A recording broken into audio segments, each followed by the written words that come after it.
Hello? Do you hear me?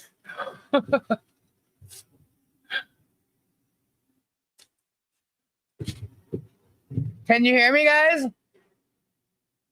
Hello, hello, hello, hello, hello. Yes, yes, here I am. All right, all right. Now let's fix this. I don't know what happened. I don't know why that happened. I have no clue.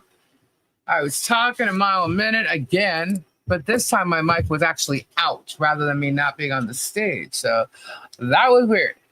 All right, so let me move all this back because I moved a whole bunch of stuff out of my way just to unplug and replug everything here. So hold on. All right. All right. I made a mess. Now I gotta clean it. Sorry. Sorry for that delay. All right. Let's see. Are we good? We good? Can you still hear me? All right. Good. We're good. I don't know what happened. No idea why the mic went out, but we're back in business. So, okay. How's everybody doing tonight? Happy Thursday. It's Billy Slee. We got some peeps coming on. I'm not sure who at this point. Lisa, has Gabe the Candyman tried his new candy yet? Actually, yes, he has. Are you telling me to shut up, Bud Light? He loves it. You guys are awesome to him. He absolutely loves it. He loves getting candy in the mail. And he never knows what it's going to be. He always gets surprised. He loves it. Leslie's here. What's up, Leslie? Leslie, I sent you a link if you wanted to come on. There's a lot to discuss tonight. One thing I can tell you is my ear is a little off. Like one of my ears are popping. So I'm kind of like, I feel like I'm in a fog a little bit. Just letting you know right off the bat. But there's a lot to discuss actually. So, let me see. I'm also getting messages. So, hold please. Why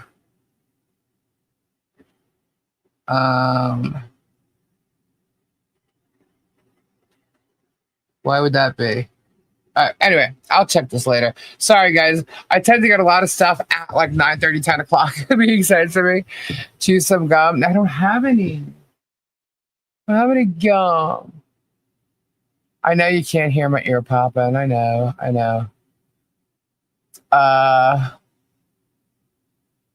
Is there no sound? I ask because I keep losing it. No, there's sound. You should be hearing me now. Let's see. The 30-day punishment in the corner. Oh, someone's punished. Plug your nose and gulp water. Gulp water? Huh.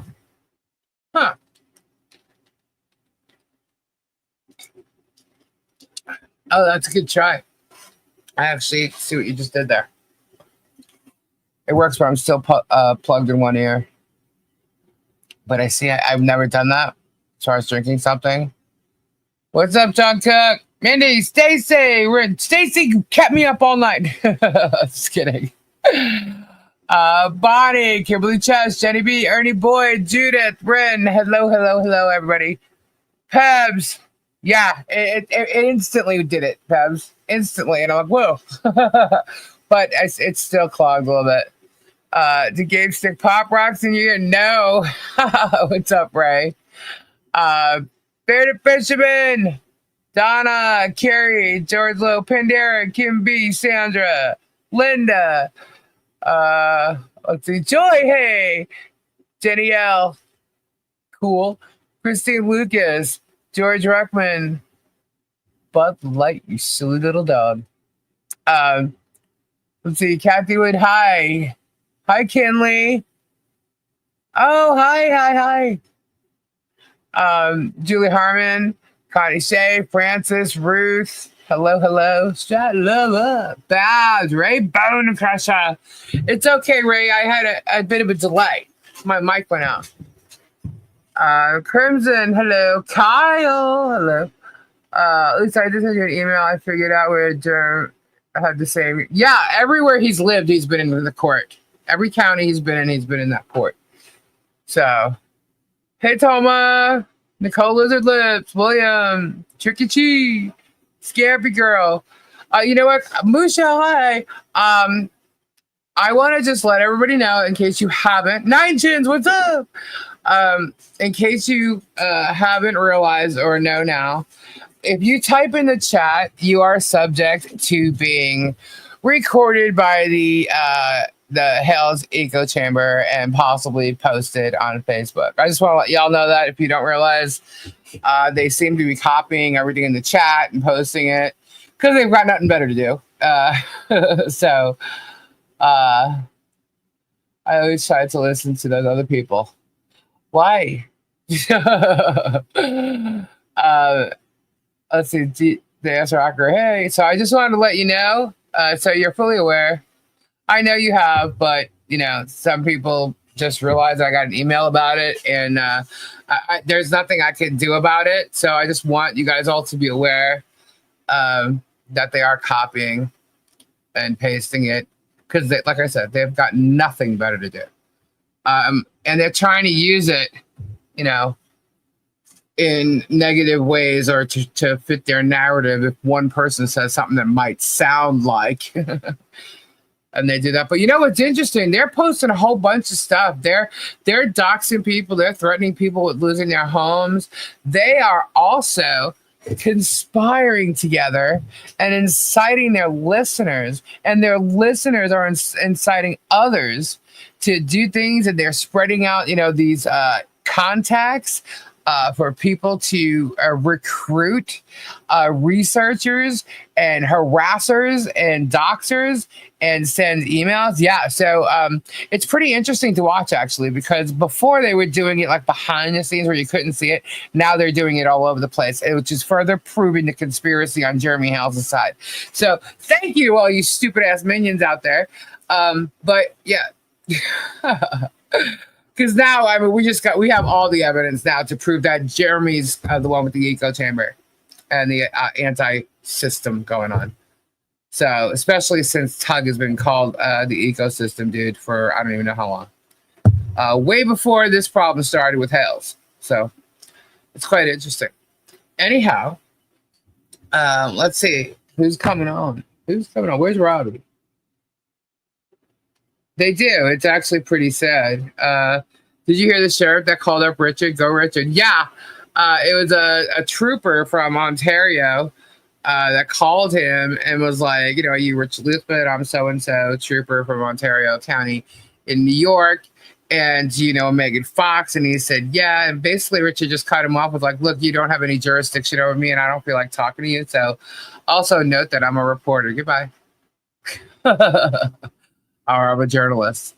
So, and that's pretty much it. And it's just really funny how, Megan claims First Amendment all the time. And she doxes everybody. Don't care. And she tells people, if you don't like it, get off the internet. But all of a sudden she gets doxed and it isn't even doxed. It's public record, actually. She's put it out there, but now that, it's on a larger scale, all of a sudden it's like, oh no, like you can do it to them, don't do it to me, And I just saw something where, hold on, what did it say? Hold on. It said, hold on. I gotta click it. There it is. Okay. Michael Volpe and Richard had an unknown podcast today, which I'm going to show a little bit of because it mentions Megan and Leslie. And but they had a video out today. It's their unknown podcast. It's episode 40. Go check it out. What the Hell segment starts like 26 minutes in. I usually get a link to it, but I ended up finding out that it existed late, so I didn't get to post it. However, the link is in the description because I'm going to be showing a clip from it. But anyway, somebody posted it on a chat room online, and it was like, please report this video. He played that vulgar video again, as well as once again doxing MF, meaning Megan Fox, and her children. How did he dox her children? How did anybody dox the children? Are we talking about an adult child or children? I don't know. I didn't see or hear any children's names being mentioned. So, you know, I don't know what to say about that. But this is what people do. So they're inciting people to report, you know, and, you know, hey, this is the game. This is what they're doing. But you know what? The show must go on, you know. Let's see. This is what's happening. So, let's start where I'm gonna have to read off something and my ears are gonna pop. There's a lot of reading to do. I was looking for the same speech type thing that Super Dave has, and I found out and he told me what it was, but a little too late. So I'm gonna have to read some of this. Stay focused. Ray, I'm sorry. So they're doing that to you. Yeah, so they're trying. They're doxed Ray. They're going after Ray. And you know, one thing I saw was they're posting his father or something. It's the same thing as posting my mother. Why would you do that? Why would you people do that? What is wrong with you? You know, you're trying to piss somebody off, but yet you're the one looking like an immature asshole. Yeah, that's you know, you don't have anything better. Is it like a mama's joke? You know, using someone's parent to piss them off? Like, you really? This is such childish bullshit. These are like, you know, fifth grade games being played in an adult courtroom where it does not belong. You know, so I don't know. I'm just, you know, over these freaking games. The name calling, all this crap. Because I could slew a whole bunch of freaking names back at all these people. And, oh, sorry. I'm getting mail. Okay, so we got motions filed, man. And they're fabulous. Let's see.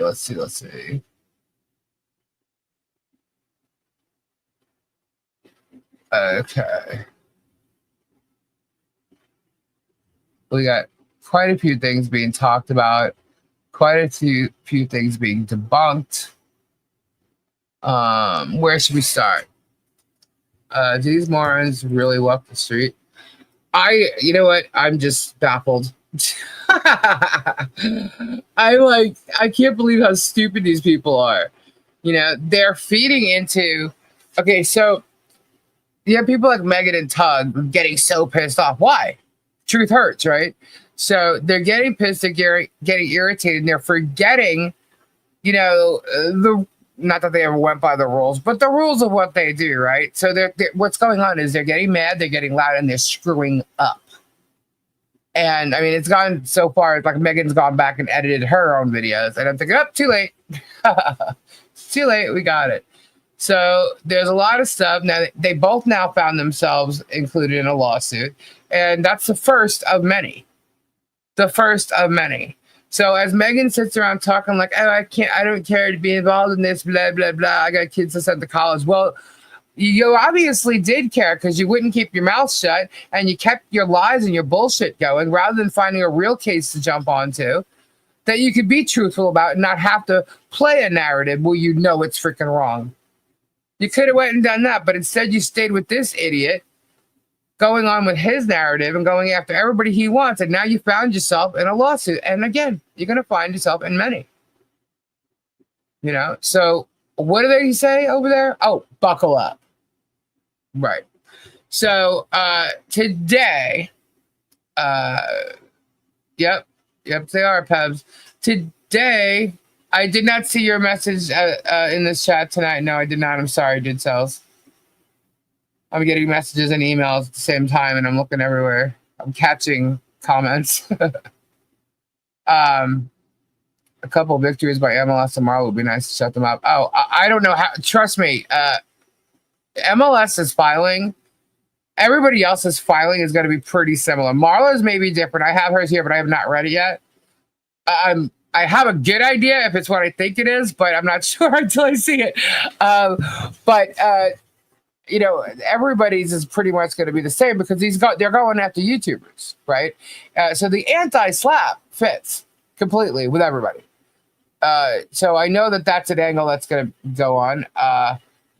even Bruce. I mean, Bruce has got plenty of things he could come back with, but Bruce being on some of these YouTube, channels, he's trying to shut his critics up, is what it is, and he's got a hard on for Bruce, and he's got a hard on for me. Like I said the other day, let's talk about anything else. Let them copy paste that stuff while you do your thing behind the scenes. Diddy Menendez brothers accept. Yeah. Well, there is news. The filings are what we're going to talk about. So, anyhow, is Marla here? Just waiting for an answer. What's Fade say? Hold on, I'm scrolling. Leslie, you coming on? Oh no, she's in there.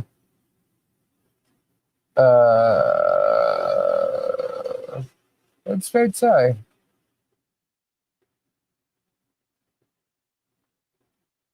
I don't know. I can't see it. I can't find it. Oh yeah, Marla, have I seen this before? The filing that you made today? Did you get married? Yes, I did, White Indo. If we're all being doxxed, we should all feel threatened. Well, that's just it. It is a threat because these people have proven to not be, normal as followers. I mean, they're traveling to stalk. They end up staying in town. They're following people while they're getting dinner. They're following people where they work. They're just hanging around. They're making threats. They're making songs. They're putting out. I mean, that's not normal behavior. We can't get the real truth unless we hear it from Lisa. Oh, well, I'm sure other people, you can hear from Dave, Ray. I read MLS and Marla's. Okay. Megan declare war on her channel. Well, she can declare war all she wants. Let her, because she's just going to keep screwing up and she's going to be held accountable for it. She's already really started. She was there. But all this recent stuff in the past week, it's like, oh my God, she loses it. And she guys keep screwing herself. Keep going, Megan. Keep talking. We want you to keep talking. Keep doing it. But we have enough. So anyhow, I just don't know where to start. Let's see. If I can find someone that's coming on so I don't get interrupted when they do. I'll try to hold up to see if they're going to show up. When they do realize enough is enough, when will they see what is really happening here? I don't know. I think Bolitho is he's going to see it. The other thing I think they need to know is that there's another case related to this, which would be Leslie's case. And one more comment, I will not be threatened. I don't know who's threatening you. They couldn't record in court, but he could give. Oh, that's the other thing. Yeah, so we might as well do that because if I start reading, I'll get interrupted. So Tug antagonizes Megan, and then last one she gets it. Yeah, he does. He does antagonize her, right? See, like I said, I never watched him except for very few, like last week, and then the one with the hearing. But he does antagonize her, right? Sounds like it to me.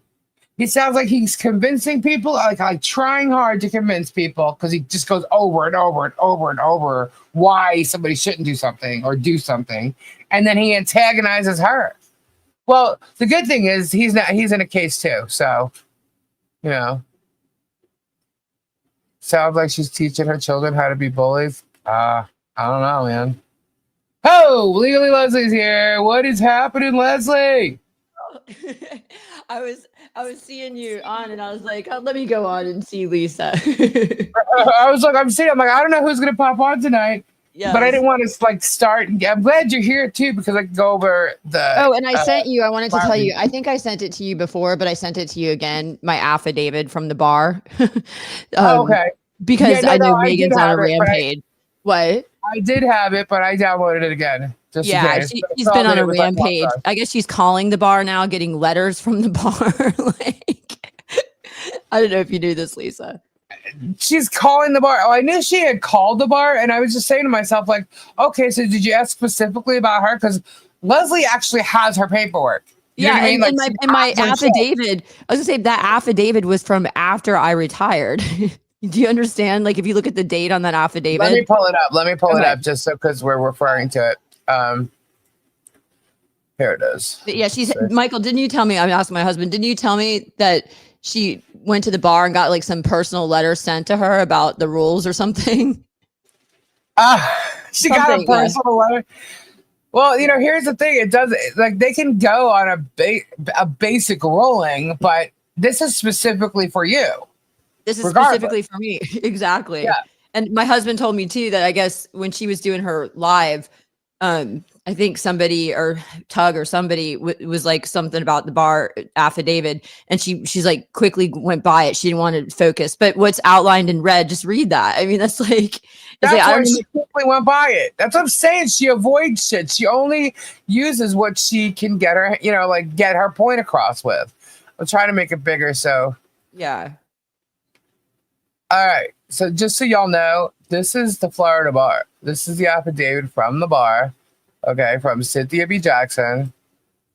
On 3/13, Miss Federico's chose to permanently retire from the Florida bar and is not eligible to practice and not eligible for reinstatement unless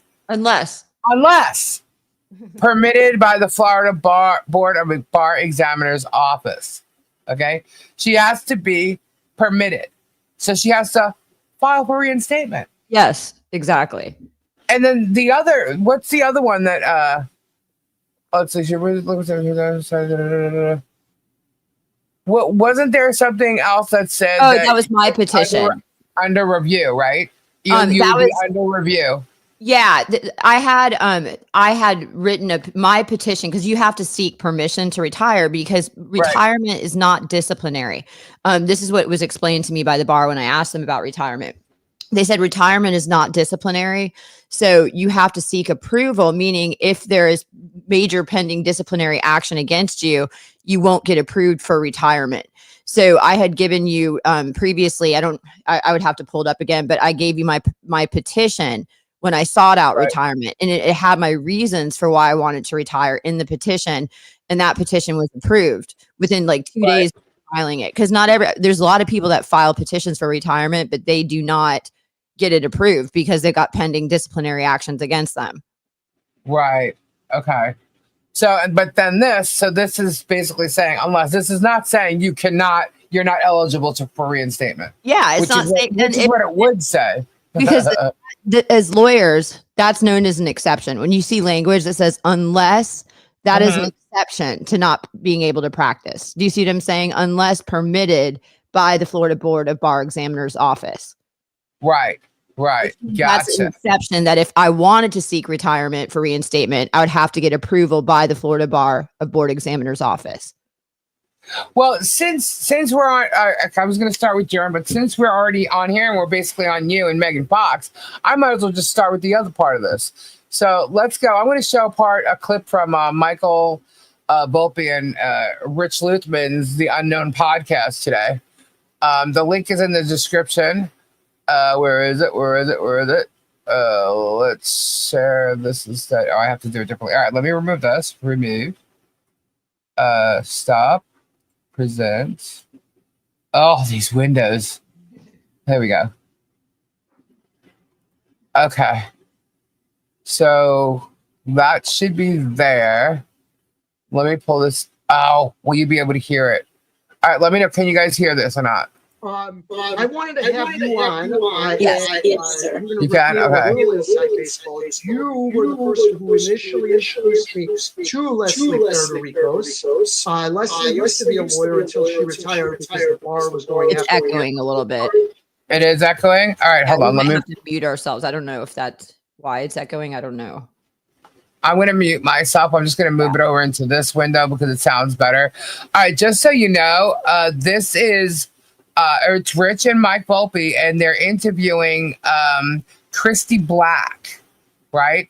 And they mentioned her name, but I started a little after that. So let's just see if this plays properly. The bar started going better? after her hard shortly. She's still echoing. Case where on the other side was a lawyer named Dory Foster Morales, who at the time was the outgoing president of the Florida Bar Hold on. Didn't I have this problem last night? Hold on.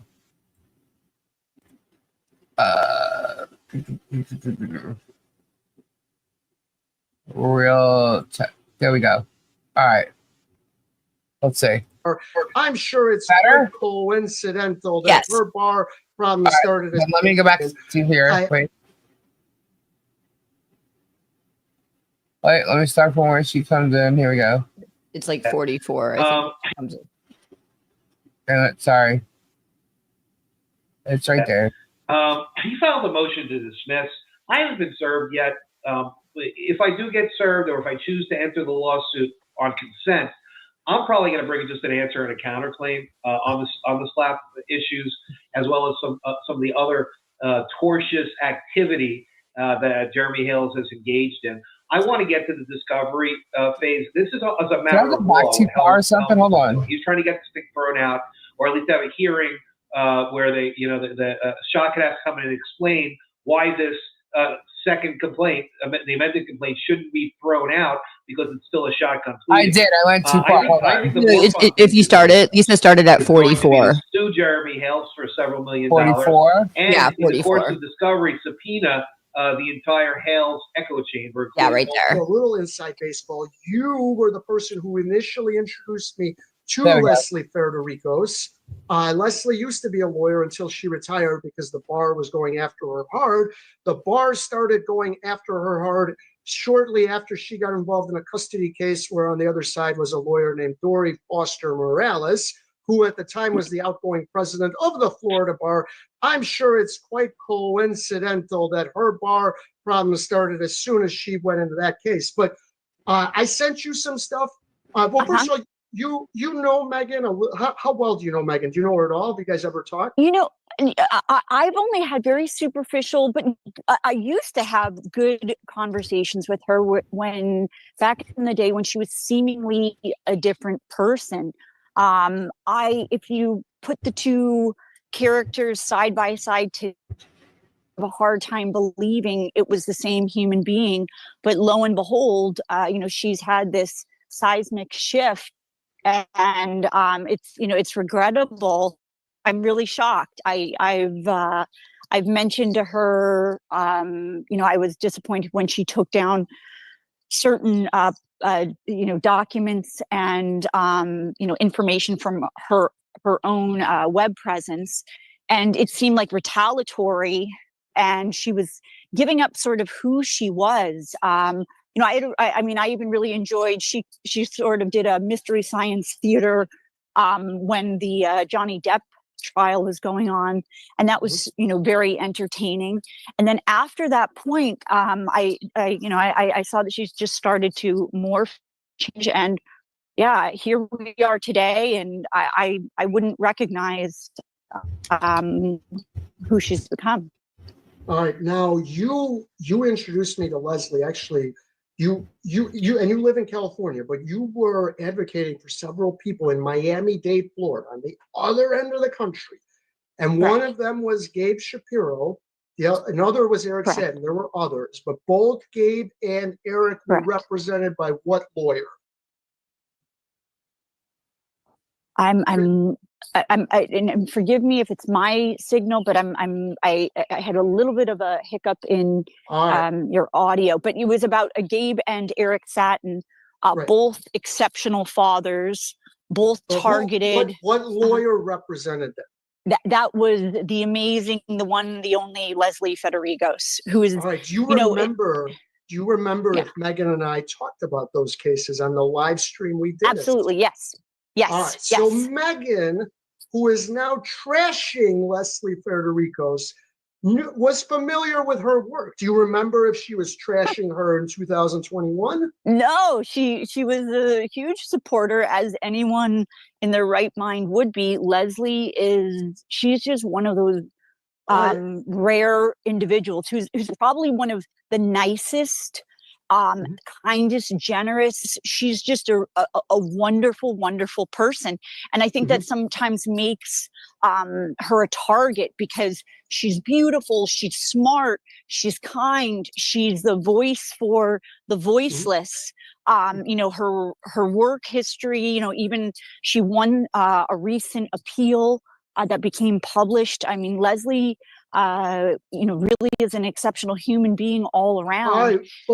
But she has some issues with the bar, and the Hales people say, see, that shows that she's a bad lawyer. She got involved. She had free speech retaliation, and Explain that. Okay, Explain so yes, the legal greats, if you will, ranging from Patricia Berry, Lenora Albert, Karen Shotley. So I'm naming attorneys, like, for example, Karen Shotley. She was an attorney in Orange County that wanted to run for judge after a bunch of sex scandals came out about these filthy, disgusting judges in Orange County. Like, there's this one guy, Judge Steiner, who was banging multiple chicks in his chambers. He got caught for it.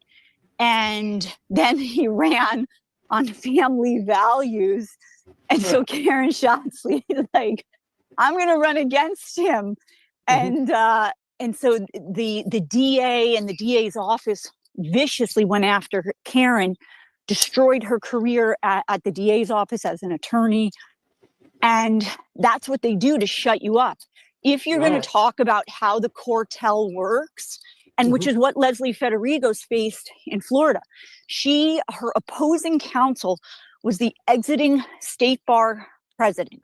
Okay, Dory Foster Morales. I've got an article that I wrote on the screen. During the Shapiro case, the judge recused herself. Many judges recused themselves. Right, but that was based on, I think, something that Leslie filed.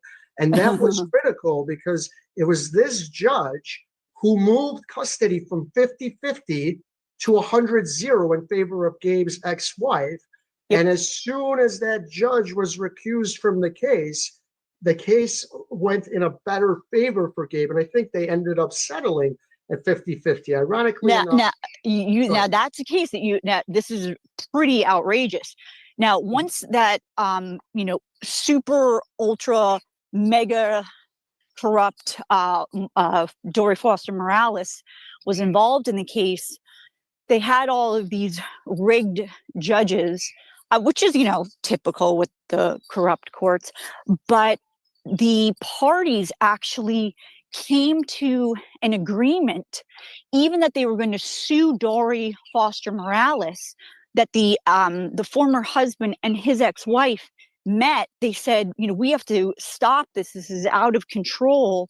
They then got really, really high level appellate attorneys as additional counsel to back them up with the corrupt courts so that everything would be done perfectly at the trial court level.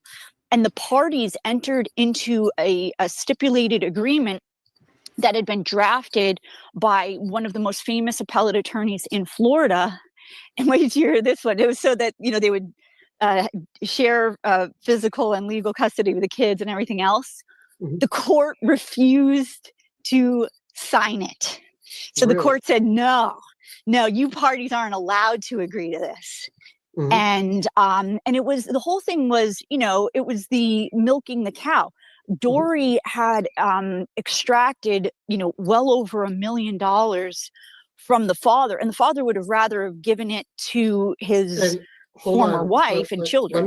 Let me explain. Yeah. First of all, Dory, one of the months charged $60,000 just for this case.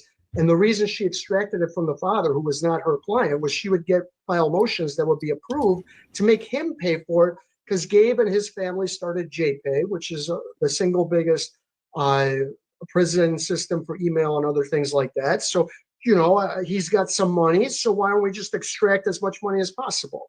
Right. And then in addition to that, don't forget, they had heaped on, Dory had heaped on all of her corrupt charlatan pig friends, there was that real mega pig, that Cuban slob. What was her name? Where Anastasia yeah, that pig.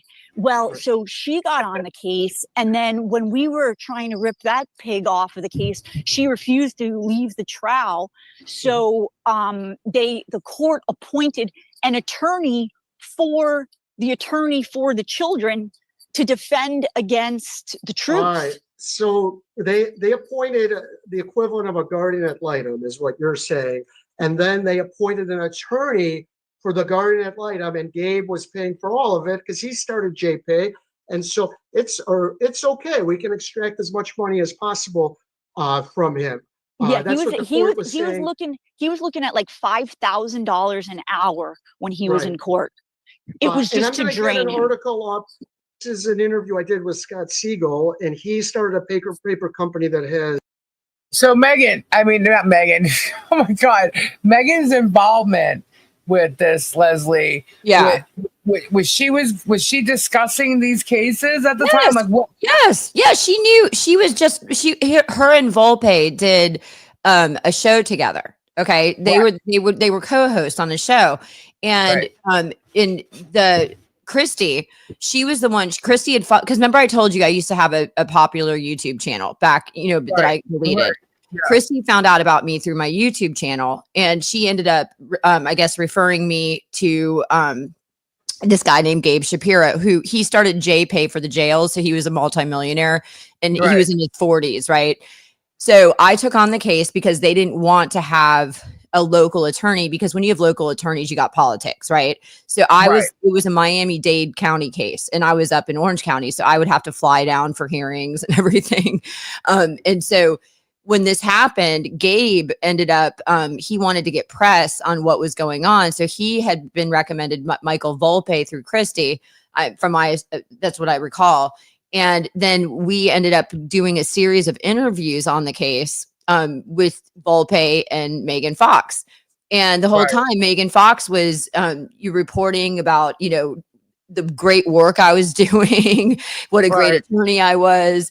And the thing is that nothing has transpired since then that would warrant Megan Fox taking such a 180 on her opinion of me. Because basically, what's funny is when she was talking about, you emailed her in regards to the Hales case, she's acting like she doesn't even know you. You're not even relevant. See, that's ridiculous. Right? She knows me very well. Myself, hold up. She knew who Leslie was this whole time. I'm like, what? Yes, she's lying. I was like, wow, man, she's such a liar. No, that's what I'm saying. She knew about this trying to fix a narrative. She knew exactly who you were. Yes. She praised you according to Chris. Yes, she did multiple interviews with me. Multiple. It wasn't just like a one-time interview. That she removed. She removed them all, acting as if she doesn't know who I am. And the thing is like I said, nothing has transpired, because you can change an opinion on somebody if something happened, but nothing happened after that. So, basically what happened was I did these interviews. I took that case. I ended up, successfully litigating that case. Shortly after, I won a huge landmark appeal in the state of Florida. And then I retired in 2023. I have not talked or heard from Megan since the interviews in 2021 and 2022. And then the only time that I had heard of her name again was because when Michael Volpe wanted me to interview him on the Hales case, he gave me Megan's email and he goes, look, I don't want you just to be biased. So why don't you reach out to Megan, interview her side of the story so that you can give a good unbiased report. Okay. Which we've all tried to do, get both sides of everything. Yeah. We just wanted both. That's what he told me. He advised me to do this because I wasn't a reporter, so he was kind of holding my hand, telling me what to do. And so I ended up emailing her, and I track my emails, sometimes, not all the time, but I tracked this particular email to make sure that she got it and read it, which she did. And she opened my email according to my tracking. She opened it like 10 times. Okay. and she never, and I could show you that at some point. I'll give that to you so you can see it. But she never had the decency to even respond to me. She never responded, not one time, but she opened my email about 10 times, but never once responded. She knew who she was dealing with. Yeah. And I was very nice to her. I was like, hey, Megan, this is Leslie Ferdorigos. I was like, Just wanted to interview you, Michael Volpe. He's wanted me to do an interview on this Hales case, and he told me to reach out to you to get your take on everything. And that was it. It was a very non-threatening, very nice, cordial email. And now the girl's attacking me like God knows what. And I have no idea what I've done to her, said to her. But nothing. You're just, according to her, you were automatically on the wrong side of, the narrative that Jeremy Hales wants to put out. But I mean, this is like, and you weren't really at the, you were just, she's taking cheap shots at me. Do you understand what I'm saying? Like, she's like attacking my appearance, making me into a clown, making me into a puppet. And guys, you can go watch the Unknown podcast and hear the rest of that, because she does mention more about. She actually even mentions that. That if you put you and Megan next to each other, you're a beautiful woman, you're smart, and Megan doesn't hold up. You know what I mean? Well, it's not even. It's like it's not like, to me. That's so. It's like it's nobody would ever think. I mean, I'm 48 years old. Okay.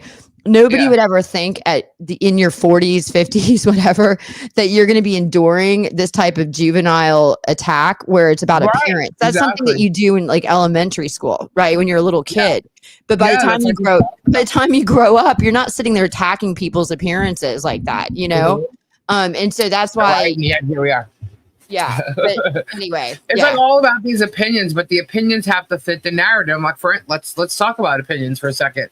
You got people making up these opinions and they want to crucify you, right? Yeah. Like someone who, when they're involving themselves in a case and attacking someone's client, and the person who's doing the attacking actually works for a law firm, a personal injury law firm who actually protects the same type of clients that Bruce has, right? Yeah. So when Bruce goes to let the firm because this person runs some type of Facebook group, and she's actually letting everybody know on her profile what firm she works for, and she's literally going after somebody else's client. This firm usually is protecting a client like Michelle, let's decide, right? And yet she goes on a group and she starts questioning, and asking for people, if anybody's got info, send it here, blah, blah, blah, which is going against his client.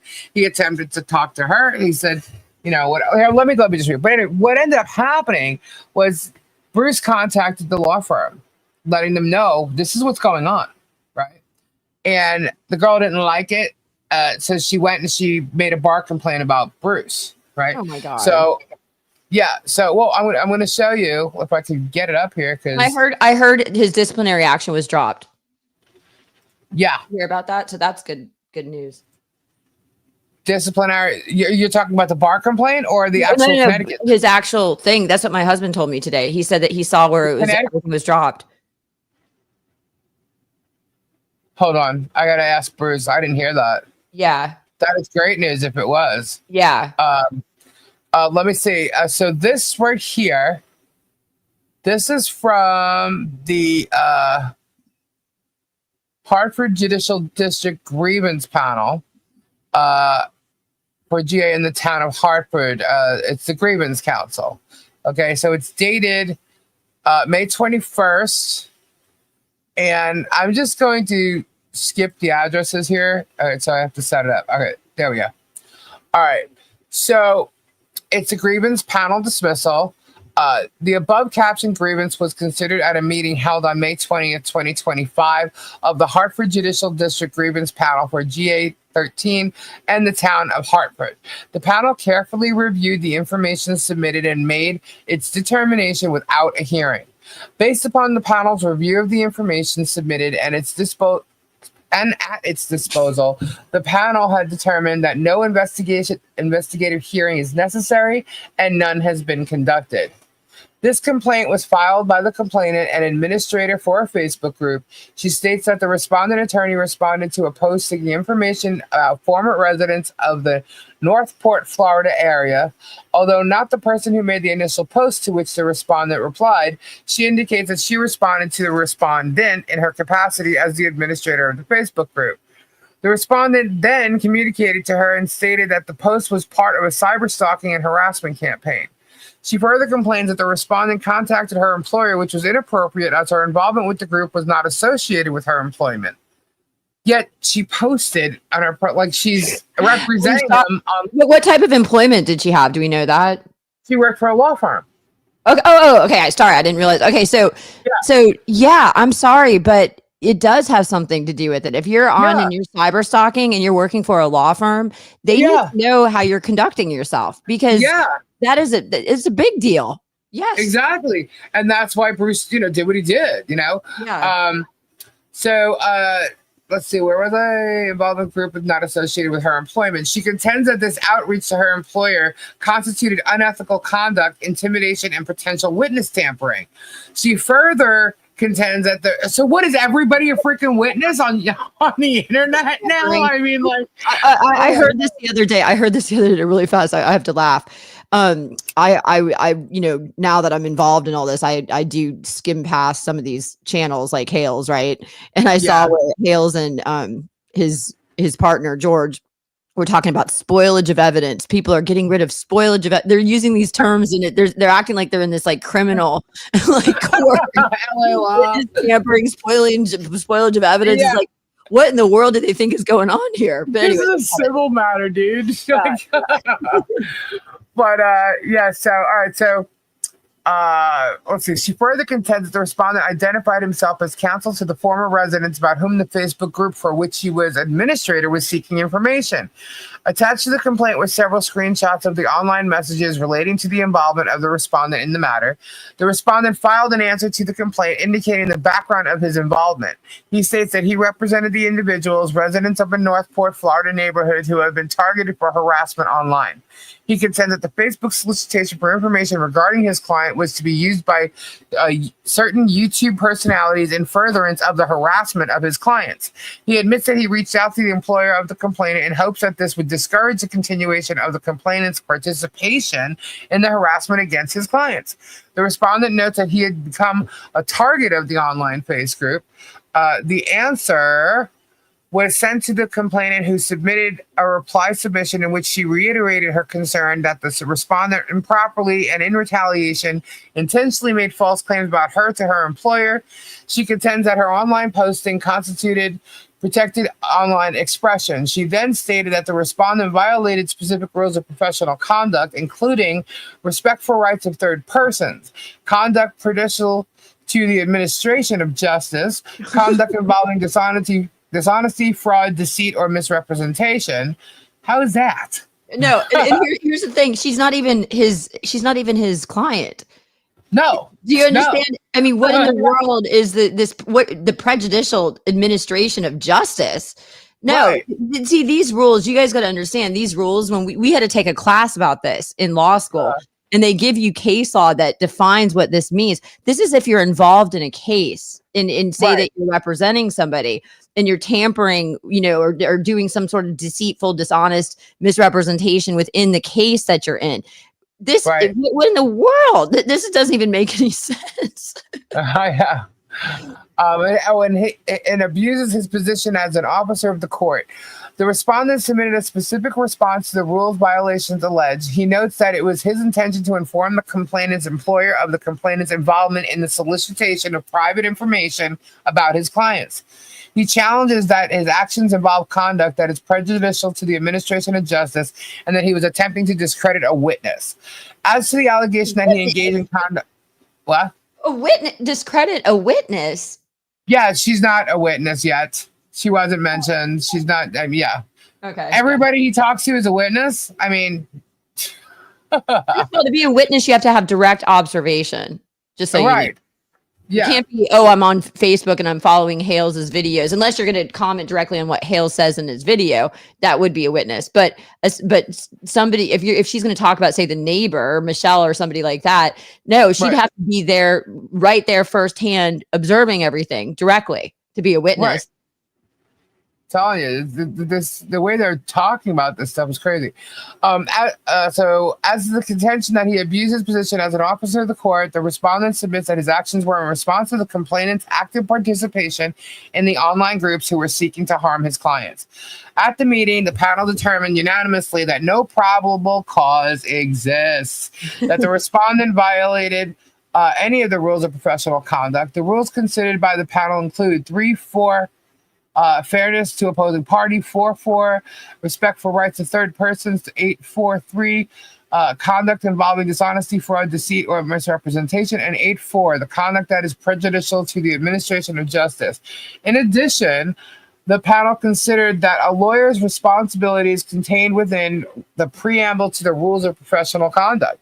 However, the panel expressly cautions the respondent that although it has determined that his actions did not arise to the level of misconduct, it would urge the respondent to exercise discretion in reaching out to opposing party's employer when the dispute involves acts which are separate and distinct from the opposing party's employment. Now, this person is not an opposing party. You know what I mean? Yeah. Like she's not in the case. Yeah. So, you know what I mean? So anyway, it says, based on this determination, the grievance panel has dismissed this complaint and will take no further action. The dismissal constitutes a final decision and is not appealable. In accordance with the statutes and the rules governing the grievance process, there is no review of this matter by the statewide grievance committee. The grievance panel's investigation has focused on the rules of professional conduct and specifically the rules mentioned in the preceding paragraph. The complainant may call the undersigned for assistance in understanding the reasons for the dismissal. The phone number is blah, blah, blah.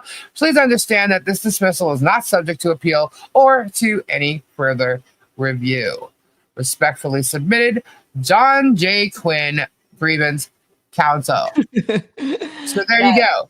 Yeah. That is the bar complaint dismissal on Bruce. So see ya. Adios. Yeah. That is the most ludicrous bar complaint. I know. I don't know what to say about that. Yeah. It's absolutely ridiculous. Ridiculous.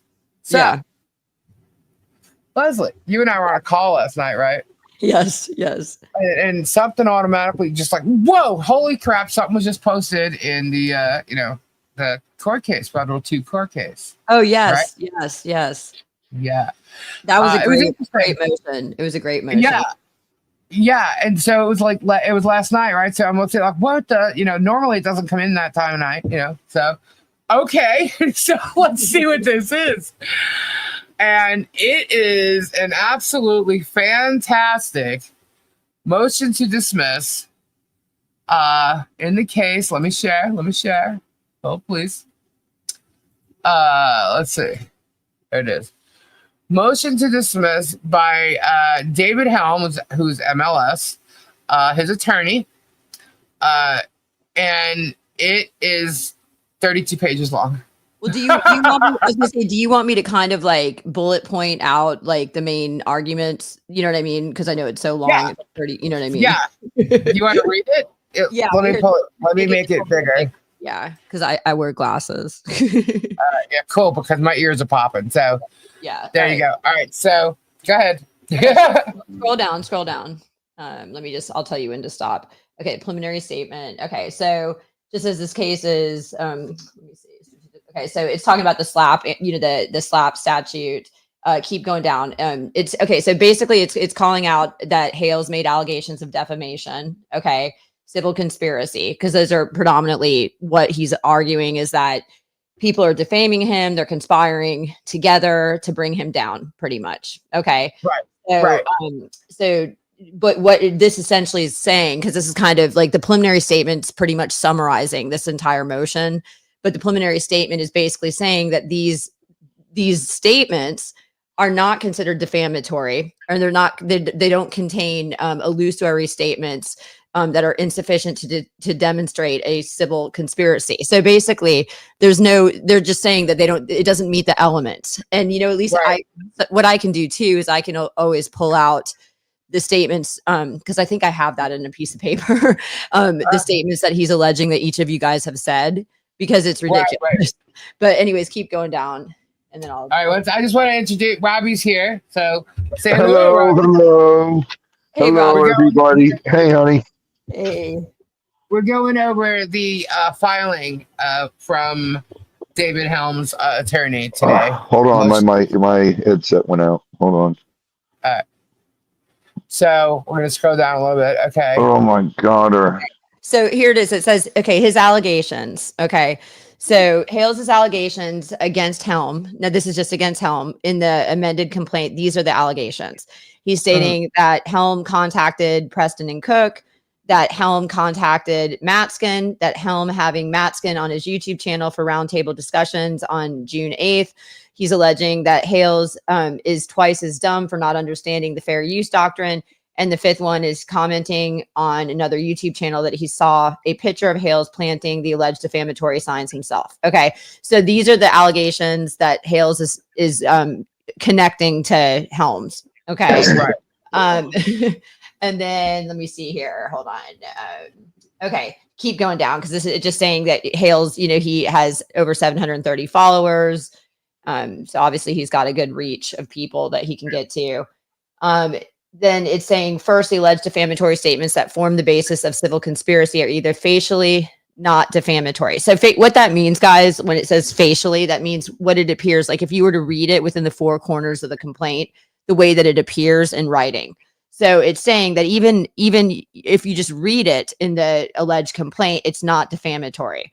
Right. It says are true or failed to demonstrate any sort of furtherance of a conspiracy, because a conspiracy, you have to have a tort. And what a tort claim is a tort is basically damage that you have done to somebody else.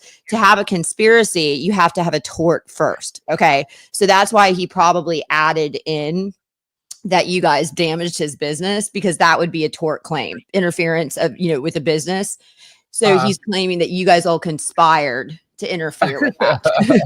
Okay, but the way they're enticing people and conspiring to do research and dig for information. You have to like, what has to happen with a conspiracy is everybody has to have known each other ahead of time.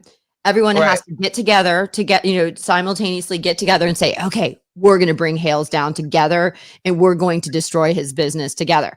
When I have read the facts, the way that I have looked at this is it kind of metamorphosized very organically. It was this happened, this reporter reported, then that reporter reported, then these reporters connected because they were on the same side of the interpretation of what was going on. You're allowed to do that. That is not conspiracy. Do you understand? It organically happened. You guys were determined to at some point connect because you're all being alleged of accused and harassed in the same manner. So naturally you guys are coming together under that commonality. Right.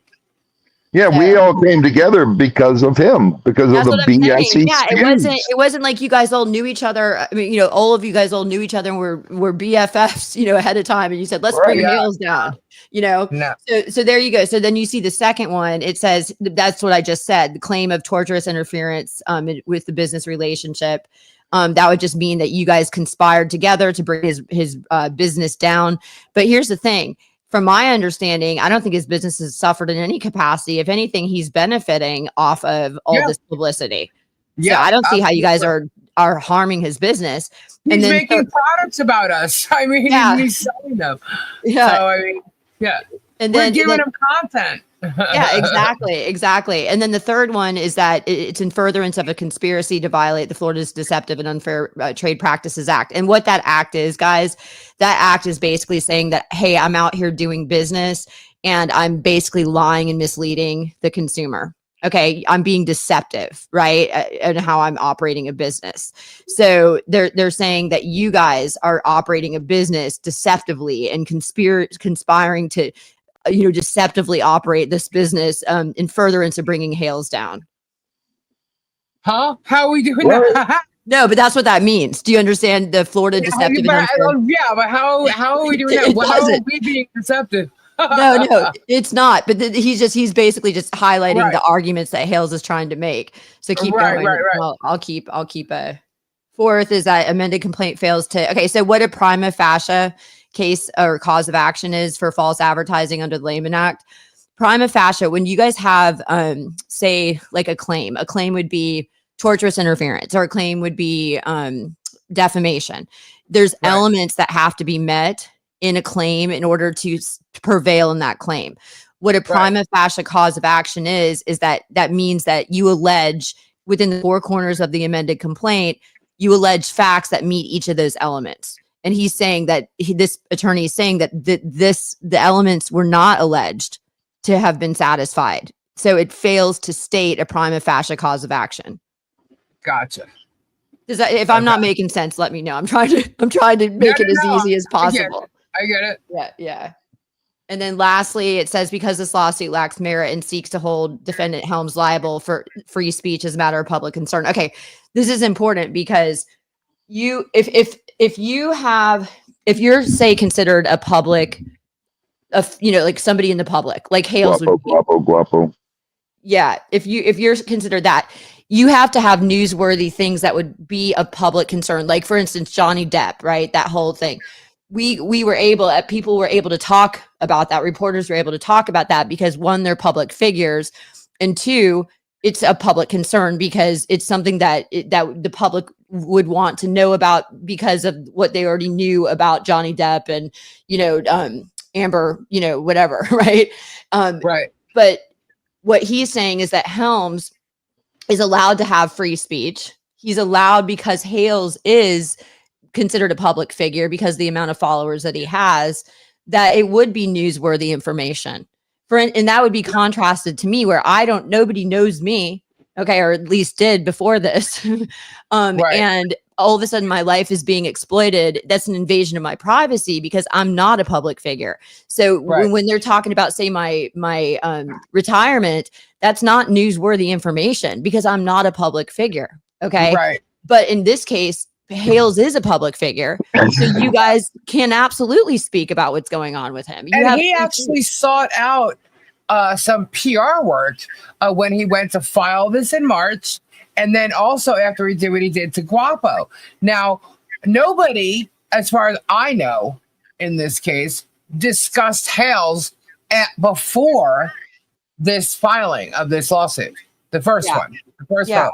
Nobody.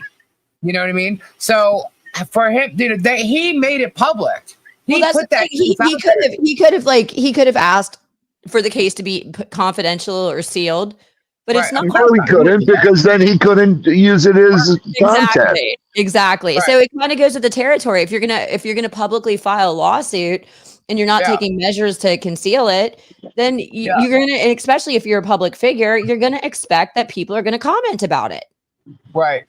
Exactly. So, and then not only that, this violates the anti-Slapp statute. And it says it could be dismissed. Yeah, because expeditiously. Yeah, and it's saying that he should get that Helms should get reasonable attorney fees and costs for that. And so the relevant background section, that's just going to be the facts, the facts that are being alleged in the relevant background.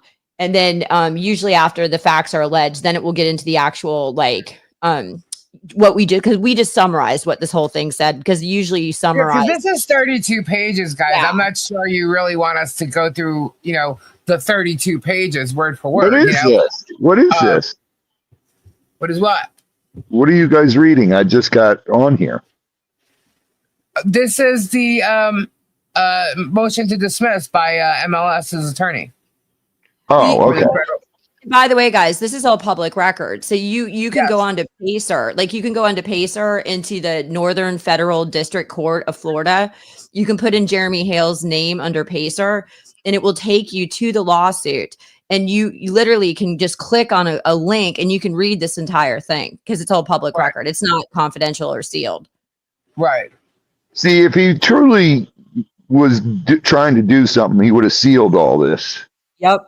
Exactly. See, like I'm trying to seal mine, right? Because I'm not trying to get I actually have a motion and they're making fun of that right now. Oh, that I want to seal it. Yeah, because I'm not filing a lawsuit to go get exposure and to get content. I'm filing a lawsuit because they have done damage to me. I mean, I had clients calling me, asking me what in the world is going on because they're seeing me all over the, social media.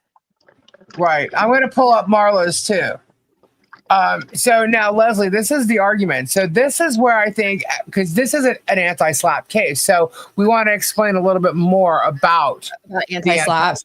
Yeah. Okay. Yeah, let me just okay. So it says, as expressed, Florida's anti-SLAPP statute, our legislator has made it a matter of public policy to recognize and dismiss SLAPP suits expeditiously. So what that, just to interpret that, public policy means that that's just a given. That's what is in the best interest of the public. And that they want to get these things dismissed expeditiously, and most likely because it causes damage. It says the statute creates a right not to be subjected to meritless lawsuits filed primarily because another person or an entity has exercised the constitutional right to free speech in connection with the public issue. So basically what they're saying is that because, it's so crazy. Think about this. Think about the hypocrisy. Hales is always talking about his First Amendment rights, and he needs attorney fees, donations for his attorney fees because it's First Amendment rights. But what is he doing? He's trying to silence people exercising their First Amendment rights. So he's actually doing the complete opposite. And he's actually, when he started doing it, he says it's not just about my, freedom of speech. It's about your freedom of speech. Oh, wait, his lawsuit is not about his freedom of speech. It's about restricting reporters' freedom of speech. That's what his lawsuit is about. He's the one. His lawsuit. If his lawsuit was about freedom of speech, he would be alleging that you guys are restricting him from speaking. Okay, right. That's not the situation whatsoever. You guys are exercising, and this is what this anti-SLAPP is. You are exercising your freedom of speech, your right to have an opinion, your right to report on something that would be considered a public issue because it's coming from a public figure, right? And he's trying to silence you. Yeah, exactly. So he's actually doing the exact opposite. Like, for instance, let me explain this because this is important.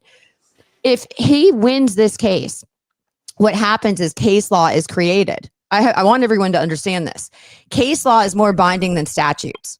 If he wins this case, guess what happens to the entire state of Florida, and actually further, the entire United States? You guys lose your freedom of speech. Do you understand? Right.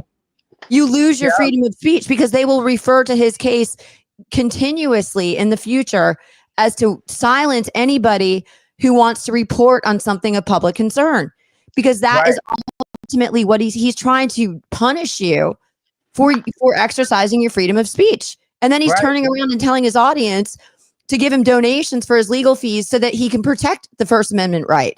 This has nothing to do. Do you understand what I'm saying? This has nothing to do with protecting his First Amendment rights. This has everything to do with you, the defendant's First Amendment rights being protected. So he's doing the complete opposite of what he's saying to his audience. Exactly. Imagine that. Oh my gosh. So, let's see.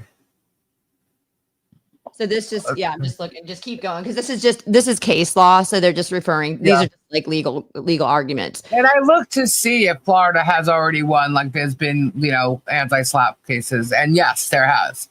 Because, and I did that because I know that this one case, which was just recently won, was the first Pennsylvania anti-SLAPP case. So I wanted to make sure there was, and there is. So quite a few. Just so you guys understand, like on this line right here, it says irreparable harm. This is what I was saying before. They want to expeditiously deal with this because silencing you, and not informing the public of a public concern issue would create irreparable harm. What you were just saying, by the way. That is a public concern issue. He is doing his whole lawsuit has everything to do, and you can ask any attorney in the world, you can ask any court in the world. His lawsuit has everything to do with silencing and restricting an American's First Amendment rights. That's what he's attempting to do on a larger scale. Oh, he said in his video today, he said that this is going to become presidential law. Oh my God. Okay. First of all, I'll tell you right now, there is no way. Do you understand that we would live in a communistic country if this makes case law? Yeah. Basically, any reporter would be silenced. The Americans wouldn't know what was going on. What his case stands for is the complete restriction of your free speech. Yeah. It's like, I don't understand. And I encourage any anti-Hales, I'm sorry, not anti-Hales, any Hales supporters, I encourage you to come on and debate me. please debate me. I said this earlier, right, Lisa? I was like, yes, you debate did. me, because I will tell you, and you can read this. This motion to dismiss is perfect. What I'm saying is, somebody last night trying to question and debate me and a couple other people in regarding this case last night. Just bringing up stupid. Not even this. Like, this is the bulk of it. You know, like, it's everything people are talking about. None of it is relevant. What's relevant is what has to do with this case. You know, and you got to look at the facts, Lisa. Like, the facts that he is alleging in his lawsuit. He's alleging that you guys are basically stepping outside of your freedom of speech and causing him harm and this and that. He is not alleging that you guys are silencing him in any capacity. This entire thing has everything to do with restricting people trying to exercise their right to their opinions, their vocal right to vocalize their opinions and report on something that they see differently than he does. And he's trying to silence everybody and restrict everybody in this lawsuit. Right. Now, he's a damn commie bastard.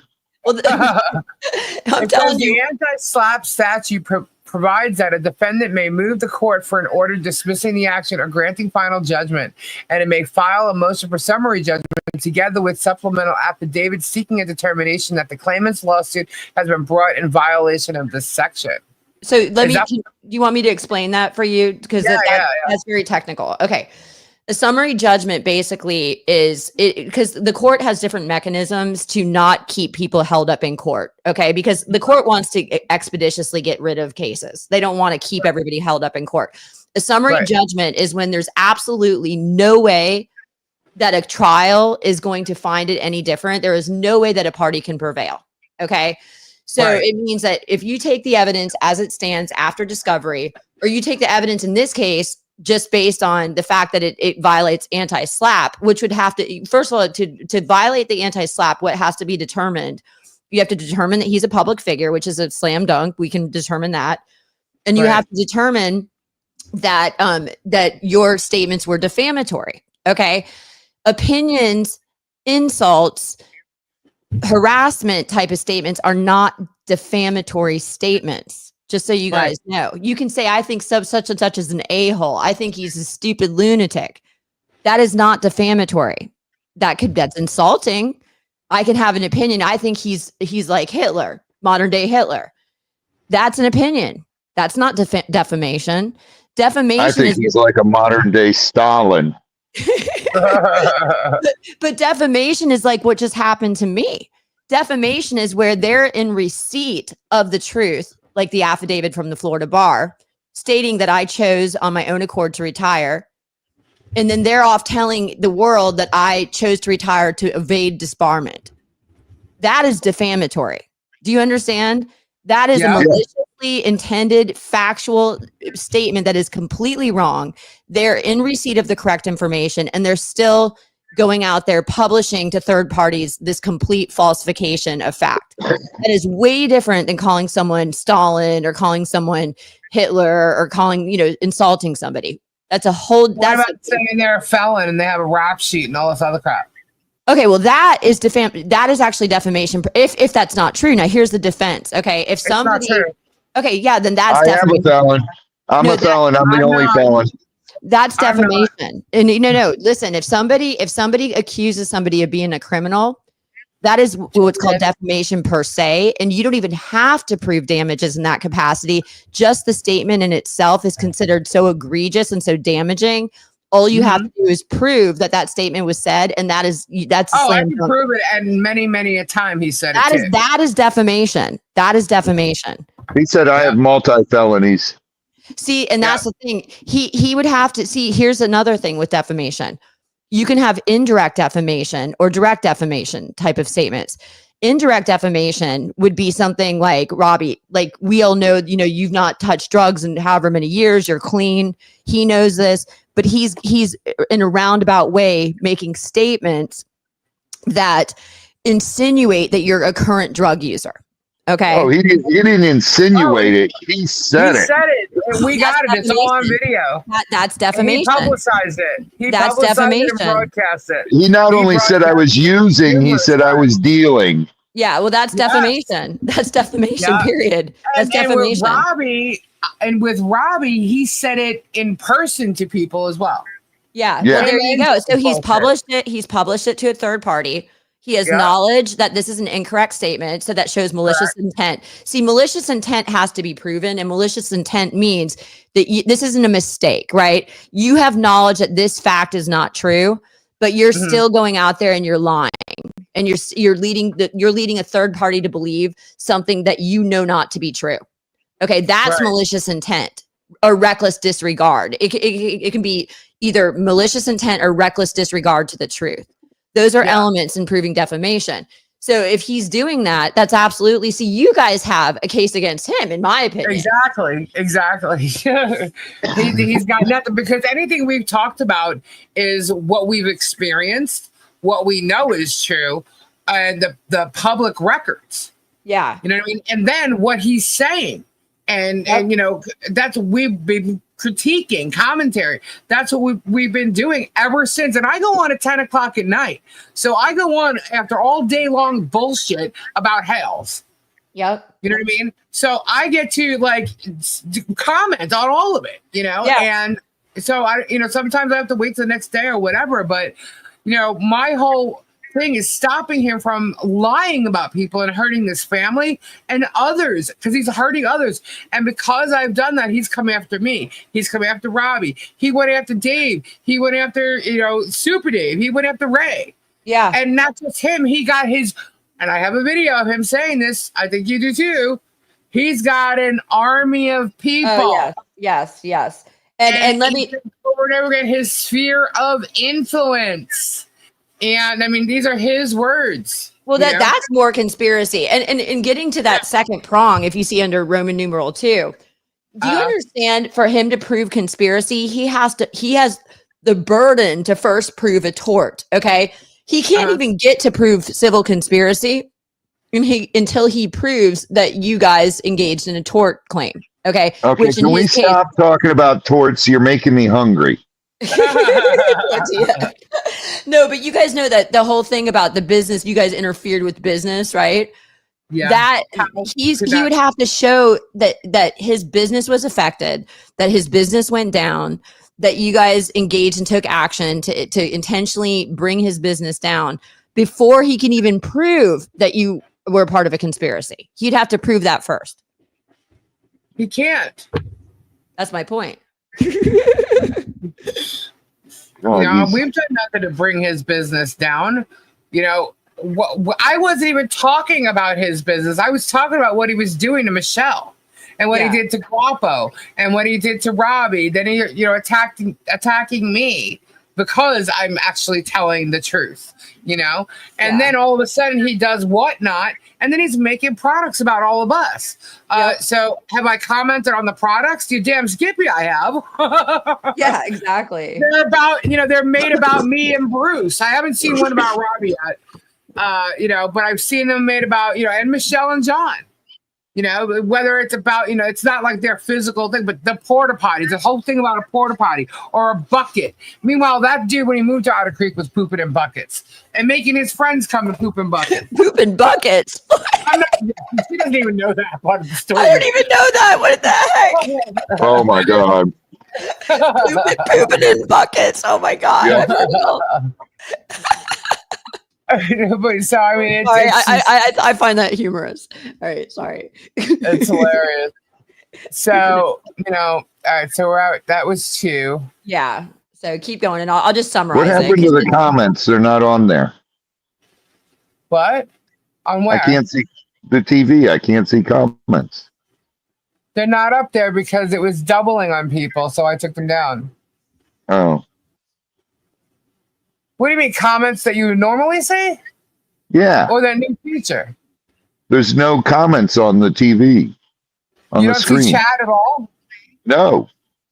It should be there. There's no chat on the TV. Does anybody else see the chat? No. You don't see the chat? No. How is everybody talking in the chat? Are you seeing the chat, Lisa? I see it, yeah.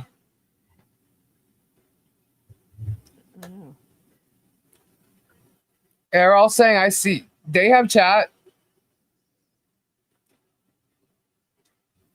Maybe because they're in it. I don't know. We're here, Lisa. Hi, Taj. I see you guys. Yeah, I don't know. I don't see the chat. Leslie doesn't see the chat. I never did though, just so you guys know. I've never seen the chat when I've been on. The only times I see anything is when I think like a comment is highlighted and brought to this front, you know what I mean, to the screen. Oh, like this? Yeah, like that. Yeah. Okay. All right. All right, so let's scroll down a bit. Because this is all just, you know, like technical. Yeah. And they're, Guys, you know. if you want to see it, you will be able to see a lot of what's on I saw it on pages. my phone.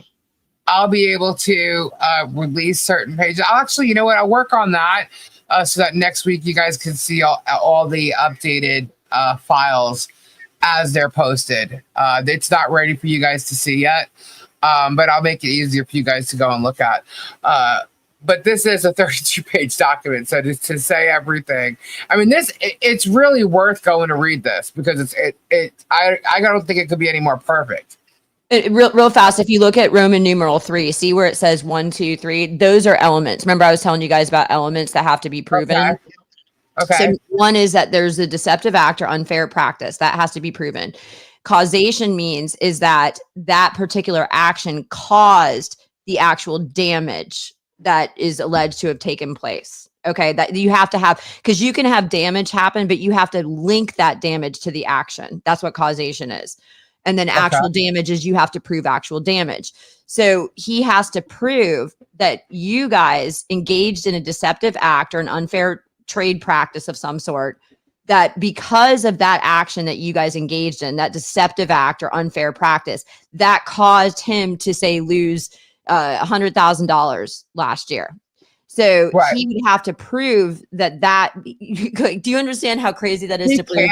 He would have to prove that if he lost all those people, that was he's gaining people. Yeah, that's what I'm saying. He's gaining people. So that's a real easy slam dunk, in my opinion, because all you have to do is pull his financials and show his profit loss statements. Yeah, and here's the thing, he's gaining subscribers, but he's losing views. But his views are based on what he's putting out, and the only thing he's been putting out a lot of is a hateful Jeremy. Yeah, for months, and recently he's been putting out storage unit videos, which don't get as much views as the drama of it all. Yeah, well, that's another thing is you would have to actually, Leslie, he can prove that there's a loss because he's no longer Google preferred. Right, well, here's the thing. He would have then that's where the other two elements come in. He's going to have to prove it's his burden, not your burden to defend. It's his burden to prove that you guys took deceptive actions or unfair practice. Somehow you lied very deceptively, to the public, and that because of your exact lies, that was what caused him to say not be Google preferred. Did you understand what I'm saying? What caused him to be not Google preferred is him attacking people all the time. That would be what you guys would argue. That's what you see. That's going to be really hard burden for him. He's going to have to prove that your actions are what caused all this. Yeah, that's impossible for him to prove because.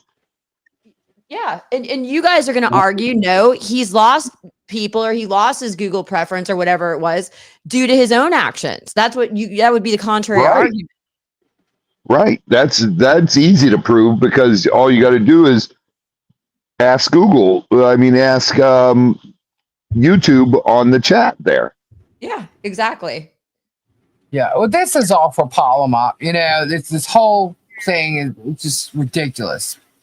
I just don't understand why someone would do that knowing he could lose his ass, especially by adding 11 people that could easily just counterclaim his ass. Well, guess where that comes from, Lisa? Where do you think that comes from? That's an attorney. Narcissist. That's an attorney giving him bad advice. And do you expect any different from an attorney who has been convicted of a criminal act of fraud? money No, I driven. wonder I if really Shocket really like watches him and really knows what he's up to and what he does. Well, I'm just saying that He's got an attorney who is already proven to be a criminal because he was convicted of criminal act of fraud. He's now taking Jeremy's money and selling him on a pipe dream. Do you? I mean, so Jeremy's kind of getting taken by his own attorney if you think about it. Oh yeah. And I guarantee in time, what you're going to end up seeing is Jeremy backfiring against his own attorney. Oh, he already did today. He already did today. Oh, he did. Okay, because I'm going to predict that right now. Because what's going to happen? Yeah, he did. He's not going to prevail in this lawsuit. I'm going to tell you right now. I would be willing to bet everything he's not going to prevail in this lawsuit.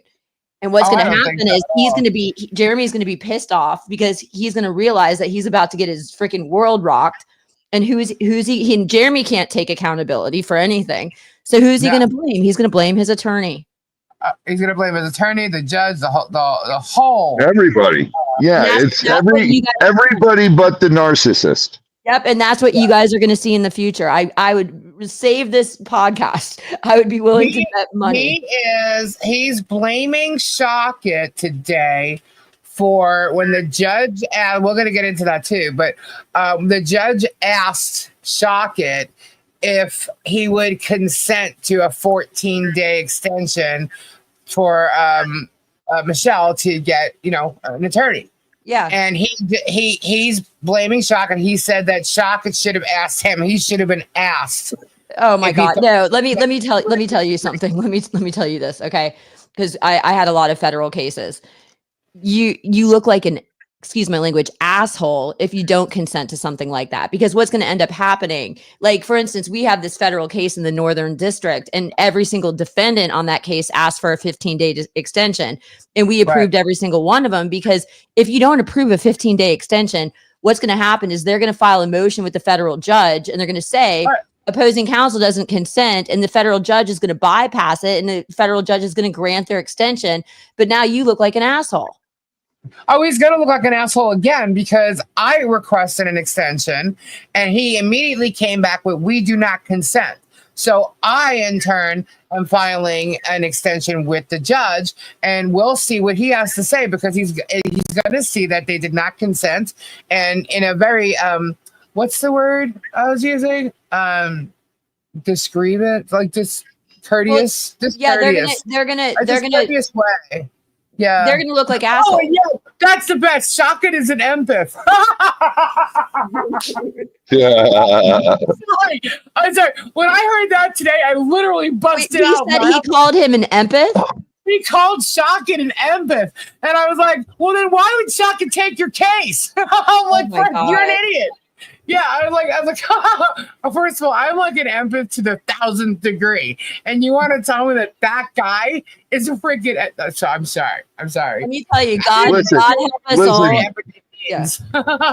No matter how you slice it, Shocket and Jeremy are one of the same cloth. They were made for each other. Really are. Exactly. They really are. Dirty dogs. I said, God help us all. If Jeremy actually had gone to law school and became a lawyer, I guarantee that guy would be disbarred so fast. Oh, God, yeah. You guys are laughing too, man. I'm telling you. Like, as soon as he said Shocket's an empath, and I'm thinking, what did he just? Did he just call Shocket an empath? He does not. This guy does not have empathy himself. So how would he know what an empath actually is? I mean, hey, how are we on raising money for Bruce's thing? I just posted it in the chat. Let's take a look. See, I can look. It was at 1310. It is at 1310 right now. Let's get that up there and get that rocking, guys. Yeah, because guys, that's going to throw. And the second, I know this has taken a long while. But I can pretty much vouch for the fact that the second this invoice is paid for, you guys are going to see a big shift in this case. Oh yeah, you guys are going to shit. You guys are going to shit. You know who's going to shit? I'm thinking of the cat. What's that? Fast Times at Ridgemont High. My brother's going to shit. He's going to kill us. What's he going to do? First he's going to shit, then he's going to kill us. Make up your mind. What's he going to do? Yeah. He's gonna shit. No, definitely help contribute if anybody can. If this is your time to definitely contribute, because this case is everything to do with the public's First Amendment rights. And if you're on the side of the defendant, it's about keeping your First Amendment rights. If you're on the side of Hales, it's about restricting your First Amendment rights. Yeah, pretty much. That's exactly what it boils down to, and I can't wait. But yeah, as soon as this invoice is taken care of, there is going to be a huge shift. And I want everybody to go. And I'm going to tell you, I want everybody, if you haven't yet, go watch Jeremy's video today, because he is going to be eating his words. And mark mine, he's going to be eating his words on everything he said today.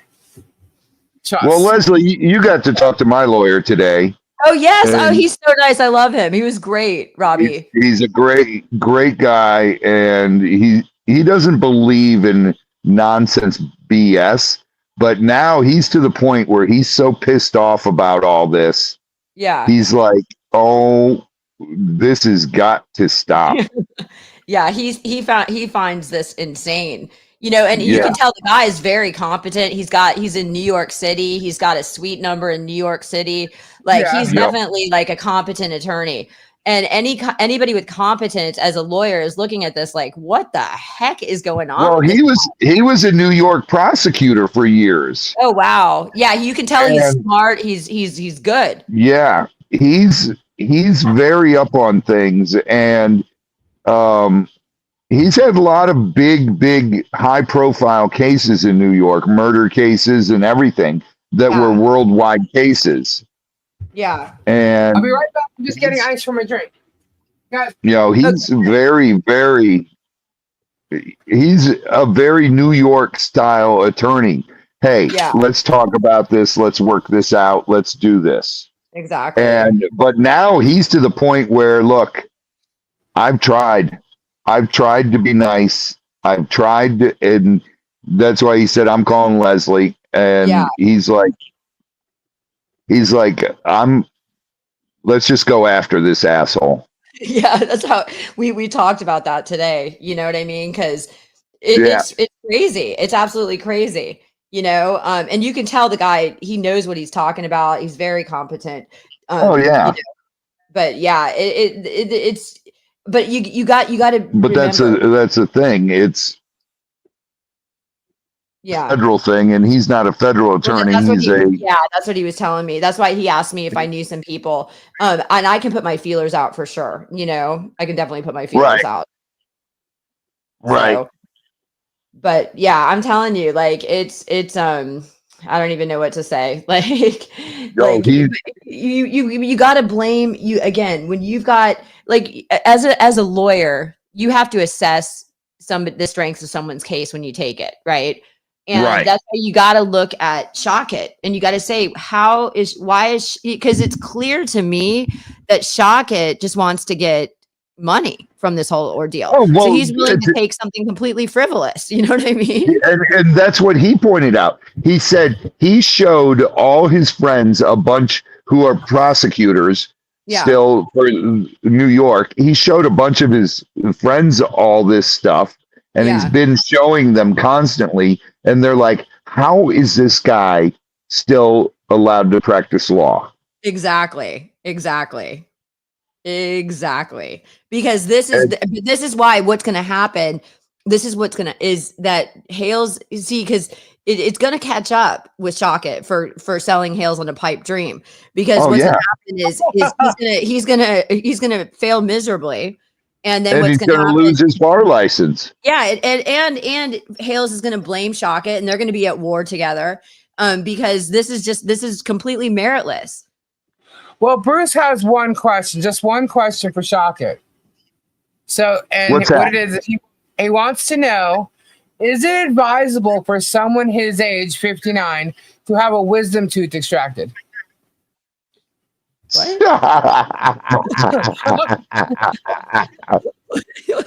Because Shocket's a dentist. My dad was a dentist too, by the way. Oh my God. Oh my God, that's hilarious. Bruce, you're asking a man that would say yes and then bill the government for it. No, I bet when he was practicing dentistry, because my dad used to complain about these dentists all the time, where they would do something that was completely unnecessary, but just hyping up, you know what I mean? Like hyping Right, up. right. Yeah, hyping it up so that they can make the money. And that's what's I had happening. a dentist argue with me that I had a wisdom tooth in my mouth. And I'm like, no, I don't. He goes, yes, you do. I'm like, no, I don't. I'm like, I had my wisdom teeth removed, you idiot.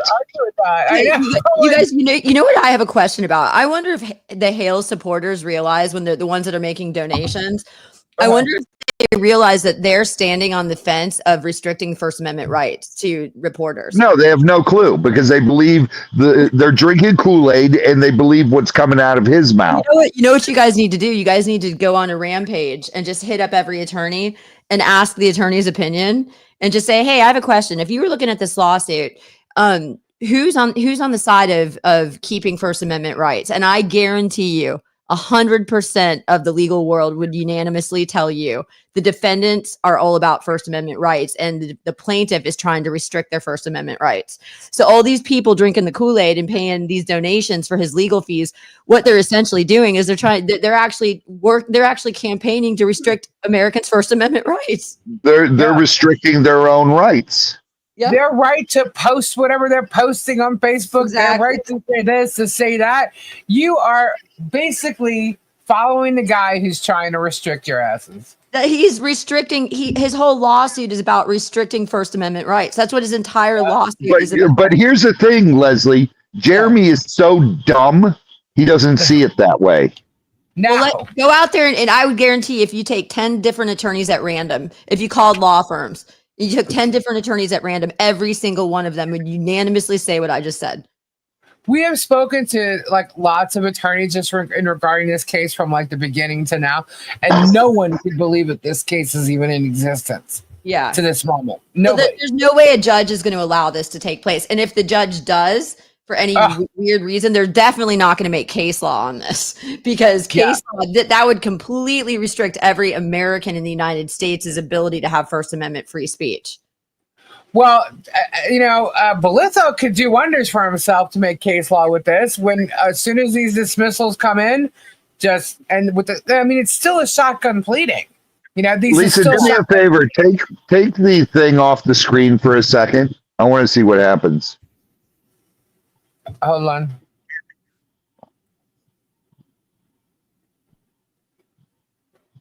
It's gone. Okay, hold on. My TV's got to catch up because it's behind a little bit. Robbie, I like your picture. Yeah, thank you. That's cute. That's done by MoMagic. Yeah. All my icons and everything are done by MoMagic. I told my son about your station. I told you, and I told him that Coyote Peterson. he was so excited, Robbie. Oh my God! See, those are young guys. I'm considered what's considered an old timer in this. I was doing this when I was a kid, like Brian Barczak and myself, and we were kids when we started in this industry. Yeah. And then I left the industry to do music, and then I came back to the industry. And Coyote Peterson and a lot of these guys are just newcomers, new guys. It's like when I left Swamp Brothers, they asked me to do show you guys too. They asked me to do a TV show called Kings of Pain. And I couldn't do it. 2 reasons. I was still under contract with Discovery because, trust me, Discovery was assholes, and they held me to the whole 7 years. And also, I couldn't do Kings of Pain is because I'm allergic to venom, and it would literally kill me. So I couldn't do it. Is that where you get bit? Do you get bit by snakes and stuff, or? I've worked with venomous snakes for so long that when you go in the room and you're cleaning cages and stuff, you either go immunity or you go allergic reaction, And that's just because of the fact that you're breathing the venoms. Yeah. It's going in your lungs, getting into your blood, and my body chose to go allergic. Yeah. And now that's why I have to carry a EpiPen and everything, even if I get a bee sting. Oh wow. It's a 15-minute wait to see how my body's reacting, and if my throat starts closing up, I got to shove an EpiPen in my thigh. Oh my God. And it's scary. Yeah. It's weird, but I still work with, to this day, the deadliest animals on the planet. Wow. Well, My son is excited to meet you. Very excited. Yeah. But I'm glad you brought up MoMagic. MoMagic does a lot of amazing things. She's very creative, very, very, very talented. She has worked on many of our characters. When you see the thumbnails for our show, Peculiar, really. I put the characters she creates, and I put them together in the thumbnails. But she's created all of our characters, the songs, so much. She has had a lot of a creative design going on with here, and we love Mo. She's absolutely awesome. So, Robbie, I want to show you something that I saw today that was sent here. Welcome to Get Swamped. Hey, who is them gator girls? Mr. Kessie, agents T's and Please, here to ask you a few questions. Oh, mama, give me tatas.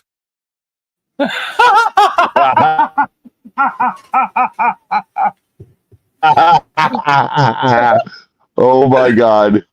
I like to play these 2 times in a row. Here we Oh go. my God, that's great. Hey, who is them gator girls?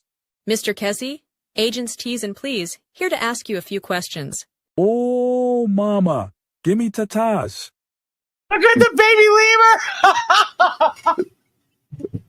Oh my God, it's baby Loki. Yeah. So funny. Oh, Fuzzy, fuzzy, Oh. fuzzy. Aussie, Aussie, Aussie. that is great. Sorry. I man. love it. Fuzzy, fuzzy. Aussie, Aussie, Aussie. Where are my Aussie goats? Fuzzy, fuzzy, fuzzy. Aussie, Aussie, Aussie. Oi, oi, oi.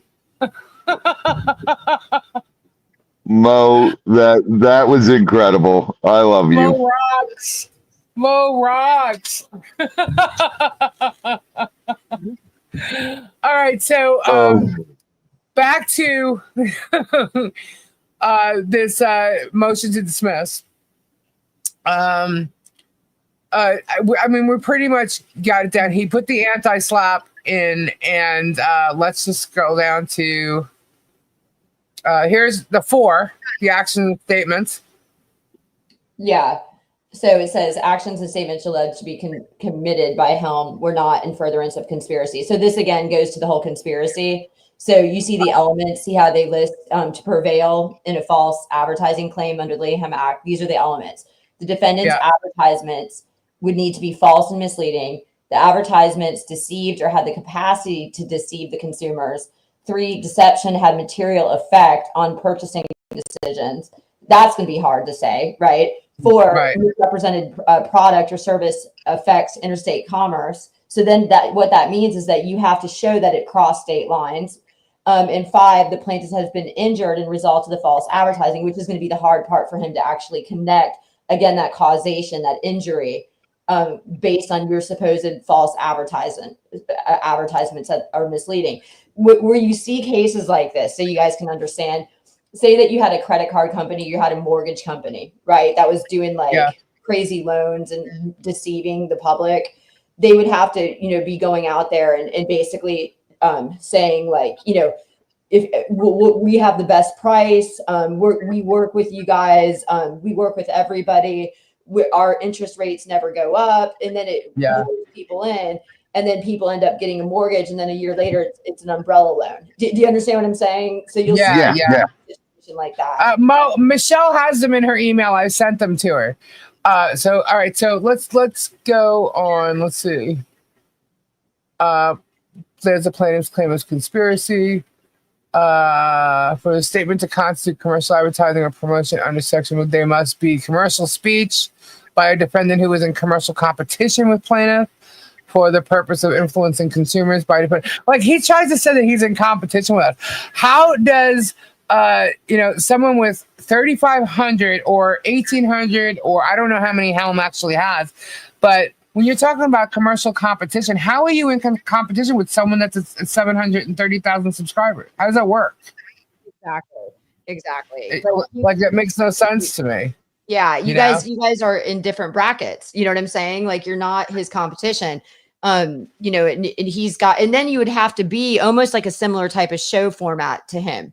Do you understand what I'm saying? You guys would have to be finding treasures in garbage, Yeah.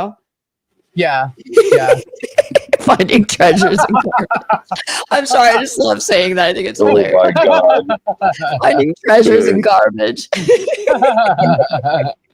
Yeah. Now, Mo, I have them all. And the ones that she chose, she actually has because I sent them to her, but I could resend them again. So let's see. Let's see.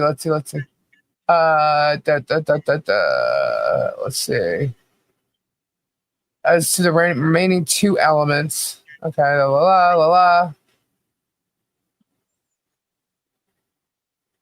Okay, 5. Here it is. Okay, so actions. Go ahead. Sorry, Lisa, I didn't mean to interrupt you. So I will re-email them to you. Actions and Mike, statements. Have a good night, brother. Love you. God bless. Or not in furtherance of a conspiracy to commit tortious interference with advantageous business relationships. Yeah. So if you go down, they'll probably have the elements. Or maybe not. Okay, I thought it would. Okay. Basically, you have to show that an action was taken. That you guys, that you have to first prove that you interfered. You have to first prove that there was damage done to his business because of your interference, and then they have to prove that you guys all got together and conspired to cause this damage together. There it is. Yeah, like it's saying defendant in weeks. Action the defendant in weeks, Matson interfered and with its customers or other companies, including without limitation, whatnot, and YouTube. Further, they argue that Matson and Weeks were knowledgeable of these business relationships. As it applies to Helm, plaintiff's amended complaint is silent as to his knowledge of these business relationships and what actions Helm did in furtherance of interference. Yeah, they have to connect. That's why it's a shotgun pleading, because they're categorizing everybody, but not everybody is engaging in the same actions. And you can see the elements. See right there where it says 4 elements. This is what has to be proven for the torturous interference. The existence of a business relationship, not necessarily evidenced by an enforceable contract under which the plaintiff has legal rights.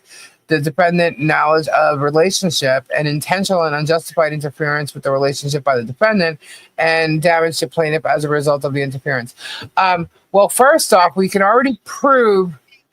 Okay, I'm going to stop this. Hold on a second. We can already prove that there's no contact when the first torturous interference with whatnot, that there's no contract with whatnot. And are you trying to say that anybody else who has a contract with whatnot or YouTube is part of this? Because that's ridiculous. You know what I mean?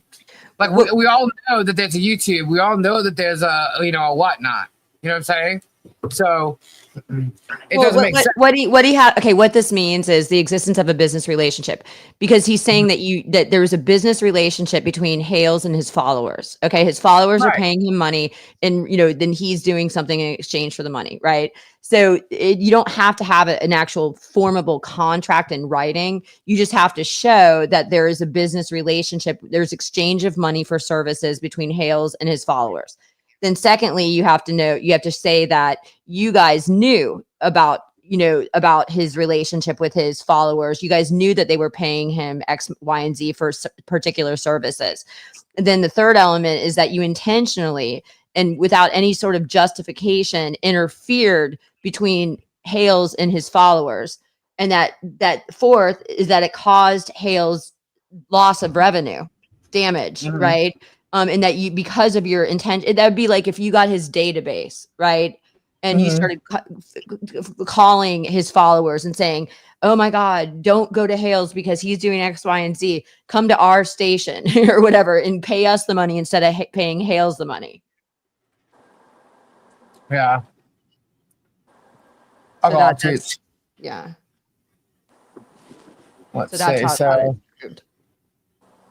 let's see. Regarding the second element, they failed to allege that Helm had knowledge. Yeah, that's what they're saying here. 6, plaintiff's amended complaint fails to establish a civil conspiracy and its allegations against Helm. Yeah, it just that you can't prove civil conspiracy if you can't prove that you guys interfered with his business relationship. So that has to be proven first. If that's proven, then they can move to civil conspiracy. So I guarantee if you go down that one of the elements are going to be that a tort has to be proven. So if you scroll down, it'll probably have the elements for you that have to be proven. Kendra's here. Hey, everybody. Hey, Kendra. Hi, How you honey. doing? All right. So are you talking about right here where it says these are the elements. It says that you guys made an agreement that the defendants all got together and agreed to engage in an unlawful act or a lawful act by unlawful means. So this act would be a tort, right? Or you guys interfered. So you have to show that you guys engaged in some sort of torturous action or unlawful action. Okay. Then you have to show that you guys did some overt act, meaning you guys all together chose to do something big and flamboyant to cause, to all conspire together. And then this caused him damage. I mean, I'll tell you right now, an overt act is not you guys getting on each other's YouTube channels and discussing the case. That is not an overt act. An overt act would be like, let's set up a scheme. Let's, all get together. I'm going to do this. You do that. We'll all do this. And we'll make sure that money's filtering to us instead of Hales. You get what I'm saying? Yeah. Yeah. Yeah. Yeah. Ray, good night. God bless and prayers, brother. Night, I love Ray. you. Good night. All right. So we got that there. How you doing, Kendra? I'm doing good. What are you doing, Giggles? I'm just relaxing finally. We had a big day. Relaxing? Big day today? Yeah. She's been busy all afternoon on OF. Oh, I see. Yeah, shut up, Robbie. Shut up, Robbie. Here's the last one. It says defendant Helm is entitled to recover his attorney's fees under Florida anti-Slapp statute. Yep. He can get attorney fees by getting this thing slammed, shot down. Wow. I can't imagine it. Can you imagine how long that's going to be? Since I'm the one that is the conspirator or something on here, like whatever they're trying to accuse me of. This is an amazing motion, guys. I definitely suggest going and reading it. It's 32 pages long, but it's worth it to read it. Leslie, I don't understand. But it's long and there's a lot of people here. So go ahead. What were you going to say, Robbie? Leslie, I don't understand how the judge has got to see he's making a circus out of this case, out of every time he goes to court. Yeah, I mean, Here's the thing. You guys are still in the very preliminary stages of the case. You got to understand, judges they're going to err on the side of letting a plaintiff keep their case going, because if you got to figure this, if it was so easy to shut down, then every American in the United States would be restricted from filing a lawsuit to seek a remedy. So judges are going to be a little more open to allowing things to happen early on. That doesn't necessarily mean he's going to stay like that through the entire case. And I actually see something semi-good in the fact that he has not sanctioned Bruce yet.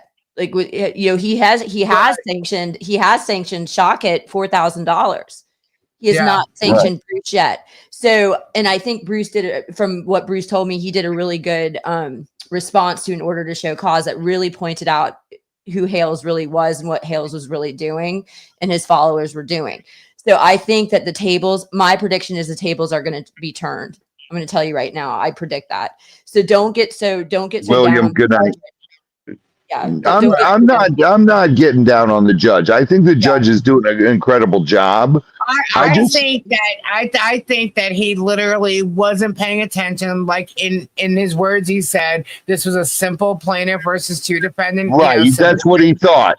Yeah, and he wasn't paying attention to the deets, and or his law clerk, whoever was working with him, probably wasn't pointing certain things out that he normally would. Who knows? I don't know how he runs his office, Yeah.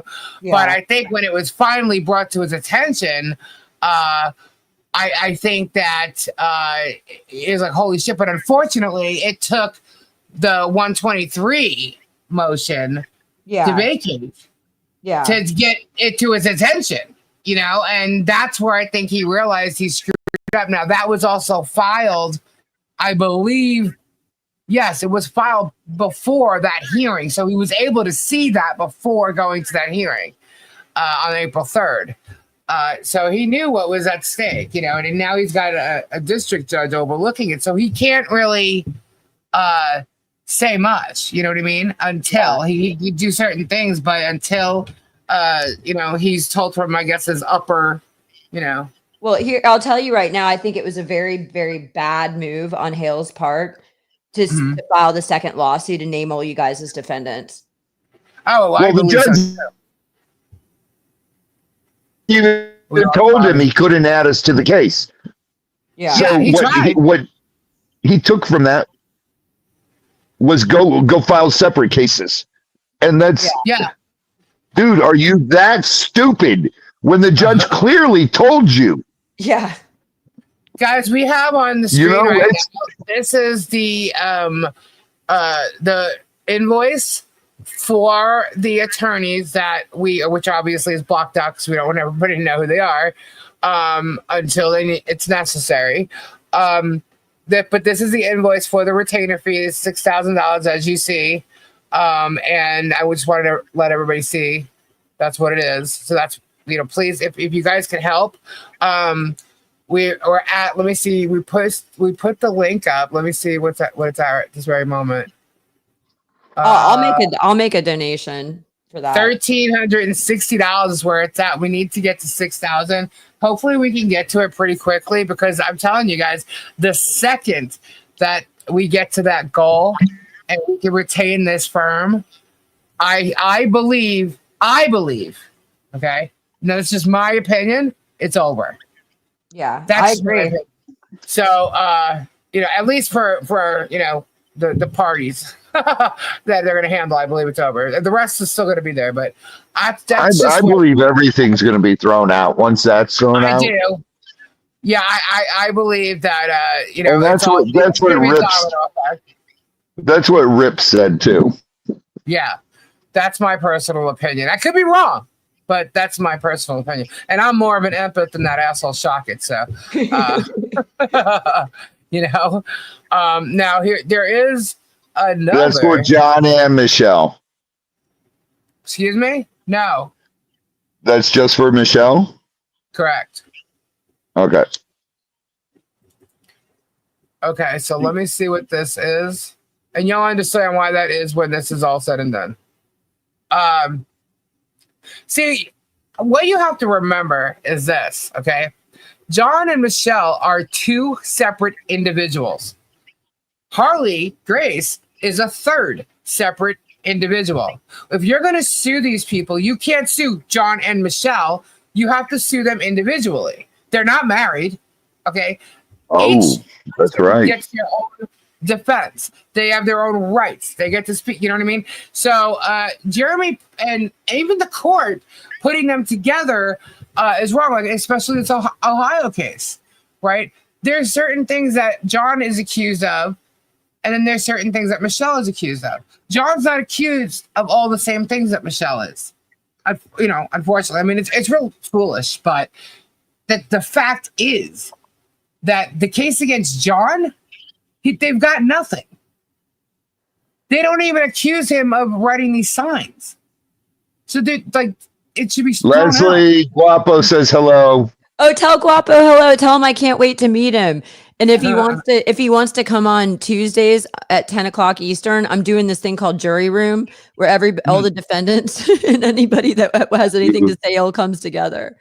Guapo's awesome. Leslie, when Guapo comes down to hang out with me, I'll call you up and tell you to come out. Awesome. Definitely. Guapo, I can't wait to meet you. I cannot wait to meet you. He's great. He's a great guy. Awesome. I've heard a lot about him. Good things. So today at Jeremy's show, he went over what happened in this phone call today. He's bitching and moaning about the echo that was going on the phone, said it numerous times. He also said numerous times that I think it's different now, Bonnie. I'm not sure. Leslie, I don't know what link to post. Which one are you? Oh, for me to make a donation, you mean? Well, no, Bonnie's asking if she can post your link. I'm not sure what link. What link? I don't even know which link. Yeah, are you talking about for the jury room thing? Yeah. Because you're gonna do it live, Lisa, on your channel. Yeah, I'm gonna do it live on here, so it'll show up here. It's gonna be because everybody that's participating is gonna do it live from their own channel, but we're just gonna come together. Yeah. Does that link even work, Bonnie? I don't even know. My thing that says @legally Leslie, that's just my YouTube channel that I reopened. Okay. All right. I wasn't sure which links. Oh yeah, no, that's just a YouTube channel because remember you guys, I deleted my YouTube channel. Yeah. Right. Yeah. Because they were saying, "Oh, you're making money." What'd you say? They were saying, "Oh, she's doing this to make money." I haven't made a penny. I'm not monetized. Exactly. She's not even monetized. All the time, jackasses. Hang on a second. Here's the funny part. She's doing it to make money. She's doing it to make money, but yet you have Jeremy making millions of dollars, okay, by making thousands upon thousands every month. You have Tug and Megan both doing the same, begging for breadsticks all the time. So right. I don't understand why they're talking about people making money when they are. I'll tell you right now, the reason that I opened up my YouTube channel again was because I was getting sabotaged by Megan Fox and Tug and all those people. And I felt like, well, why do I not have, I need to have a voice too. I need to absolutely. What my side of the story is. So that I reopened my channel, not to make money, but I did 3 lives today, 3 short 30-minute lives just to comment, to give people another perspective. That's the only reason, because I don't want you guys being drowned with what Megan Fox has to say, Right. Yeah. So on today's thing, he was going over this echo chamber, and that he was calling it the echo chamber, and so he had a hard time with the hearing what was going on. He brought up the fact that he brought it up several times that the judge said, and even pointed him out, that he doesn't want to hear about this being broadcasted or recorded or put on the air on the internet, right? But yet that's all he does. And he comes on and discusses the entire thing when the judge says it to him, right? So I'm like, do you not know can you not comprehend what the judge is telling you, you dingbat? So he goes on and he starts mocking Michelle again, acting like she said this, acting like she's yelling or whatever. And it's like, you know what? They've not said a word, okay? But I can guarantee you that she wasn't reprimanded. She was asked questions, which is pretty much what he said, and she answered them. And then he asked about John, where John was, and she said that, according to Jeremy, that she said she doesn't know. She's not in control of John, which she's not. And the court needs to look at them as separate individuals, not as they're like this couple. You know what I mean? So that was kind of good. But Jeremy, John's a no-show. Well, actually, the judge would have known where John was, because John made sure that he contacted the court. So, but Jeremy doesn't know that. So, it's like nobody seems to get this stuff, and he's just like running with his mouth as he usually does. Dude, all he does is twist shit and diarrhea of. Can I tell you, Lisa, you guys are gonna die when you hear what I just did. Can I tell you something? What? So I took into my AI app, the complaint against you guys. Then I took the motion to dismiss filed by Helms's attorney. and I asked AI, I asked them, predict who's going to win this lawsuit. Do you want me to send you it? Good, yes. Okay. You're going to love this. I'm putting it in the chat. This is what AI just said is who's going to win the lawsuit. Okay. Hold on.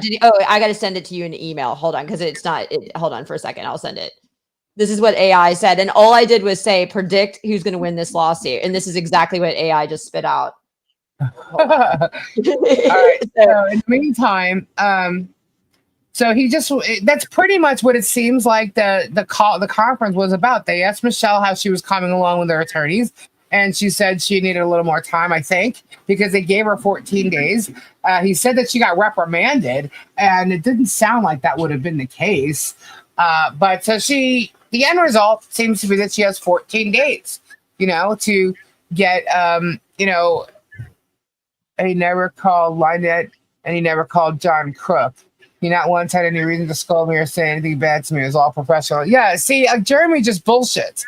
And that's kind of how, if you read through what he was saying, you could see where he's like, exaggerating and, knocking her.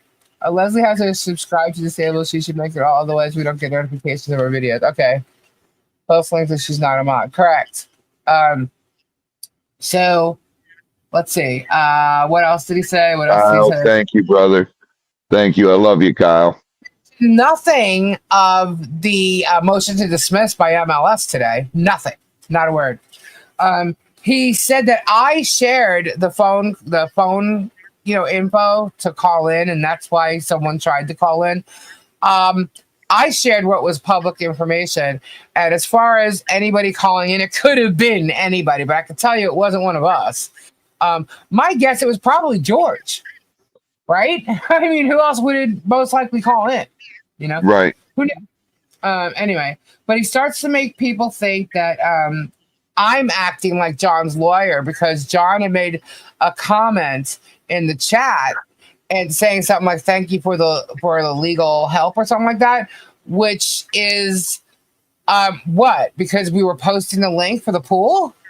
But he tried to make it sound like everybody thinks Lisa's a lawyer. I'm like, no, they don't actually.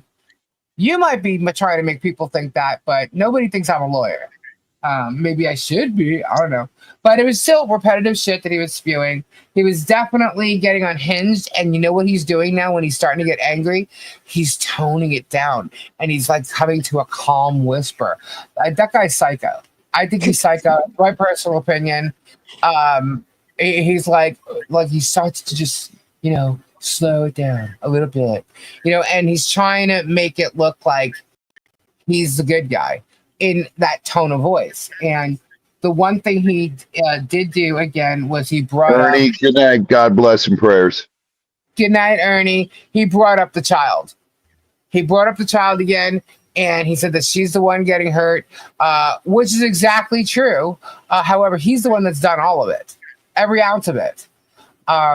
And he's using the child to hurt Michelle and John. And at the same time, he's using the child to make him sound like he's a good guy. And he's doing the good thing. And it's all about helping her. I mean, it's all exactly the obvious. So he mentioned his integrity and his character and what he believes. I don't think that's saying much because the truth literally shows his hatred and falsehood. He has no integrity. Yeah. His integrity is the almighty dollar. Yeah. So basically it came down to 14 days. And quite frankly, if we raise this money, this things could be over in 14 days as far as I'm concerned. But, don't worry about deals, Jerem. You're not going to get a deal or a want of a deal either. So, but I cracked up. I even made a note here. Empath with a big freaking question mark. Connie, good night. God bless and prayers. The most hilarious thing I've ever heard is that, the Randy Shocket was at Empath. He could give two shits. How do you call someone who stole from the government like an empath? I don't get it. I don't get it. But, he's trying to say that everybody on this side are liars and we're doing illegal things, and everybody on his side is doing illegal things. Well, tell that to the new conspiracy that was proven this week by Megan, Tug, Rosalind Duke, your minions that you kind of created and put together, your whole little conspiracy, all your conspirators over there. Yeah, because that's more proof than what you're trying to accuse us of. Hello, Mike. We got the proof. We can connect the dots. You can't connect over here. There's Right, no Ed? connection. So, anyway, he's got Megan inciting harassment and conspiring with him, Tug, Rosalind. It's all a conspiracy to attack those who disagree with the narrative that Jeremy's on, that they're all on, which is Jeremy's thing. And Megan alone has literally proven this so fast within a week. So for that, I thank you, Leslie, because if it wasn't for her going after you in such a hard ass way and then trying to get me, Richard, everybody all at once, it really wouldn't have, it's even funnier was him saying he's entitled to a speedy trial, right? He thinks this is a criminal thing. Yeah, I was gonna say you're right, because you don't get a speedy trial. That's a criminal. That's a criminal trial. He's an idiot. And that's usually because you're incarcerated and they don't want to keep you incarcerated longer than you need to be incarcerated. Right. He's an idiot. Trials don't even show up in civil That's court. pretty much it on his. Kendra is so quiet. Kendra, what are you doing? I'm just sitting here listening. Okay. Kendra's looking over the new costumes I sent her for OF. Shut up, Robbie. All right, so Kendra, are you going to let her speak to me like that? yes, Just yes. ignore her. Just ignore her. Is that what you said, Kendra? That's what she tells me all the time. Bottom line, dude, is I can oversee. I have the Aunt Joni hand. I have it. It was passed down to me, which means when it comes down to the final say, if it's necessary, if it's absolutely necessary, you're done. Listen, Lisa. You're not fighting with Aunt Joni. Kendra, This is all needs to calm down. What's Kendra saying right now? And- Nothing. And Aunt We Joni, need to calm Aunt Joni down. rules. Aunt Joni rules. and Joni is behind this 100%. No, she's not. No, she's laughing at you, Robbie. No, she's not. I can promise you that. And Joni has given us her blessings. So has she's not. Michael. No, that's not happening. And that's not happening. Anyway. Lisa, I wanted to tell you I got to run because my husband wants to hang out with me before he goes to bed. I hear that. Okay. Hey, tell your husband I said hello. I will, Robbie. All right, bye, Kendra. Bye, Lisa. Bye, Robbie. Bye, everybody. honey. Bye. Have a good Later. night. Bye. I'm going to read the prediction now. I'm going to read the prediction right now. All right. So it says predicting the outcome of a lawsuit is inherently speculative as it depends on the specific facts, evidence, legal arguments, and judicial discretion. However, based on the information provided in the documents, the following observations can be made. Key points supporting defendant Helm anti-Slapp defense. Helm argues that the lawsuit is a strategic lawsuit against public participation intended to silence his constitutionally protected free speech, Florida's anti-Slapp statute. Conclusion: based on the arguments presented in Helm's motion to dismiss, he has a strong case for dismissal under Florida's anti-Slapp statute and other legal defenses. Unless Hales can provide compelling evidence to substantiate his claims and overcome the procedural and substantive deficiencies highlighted by Helm, it is likely that the court will rule in favor of Helm and dismiss the claims against him. Yep. Oh my goodness. Yeah. So we have one more thing to discuss. Marla. Creative crafter, you did?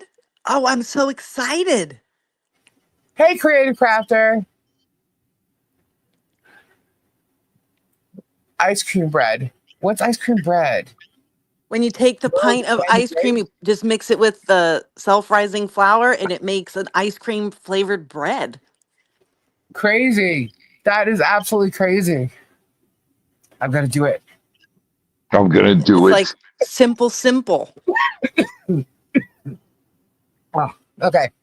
So, this was filed today. This is Marla Hughes' motion to dismiss plaintiff's amended complaint.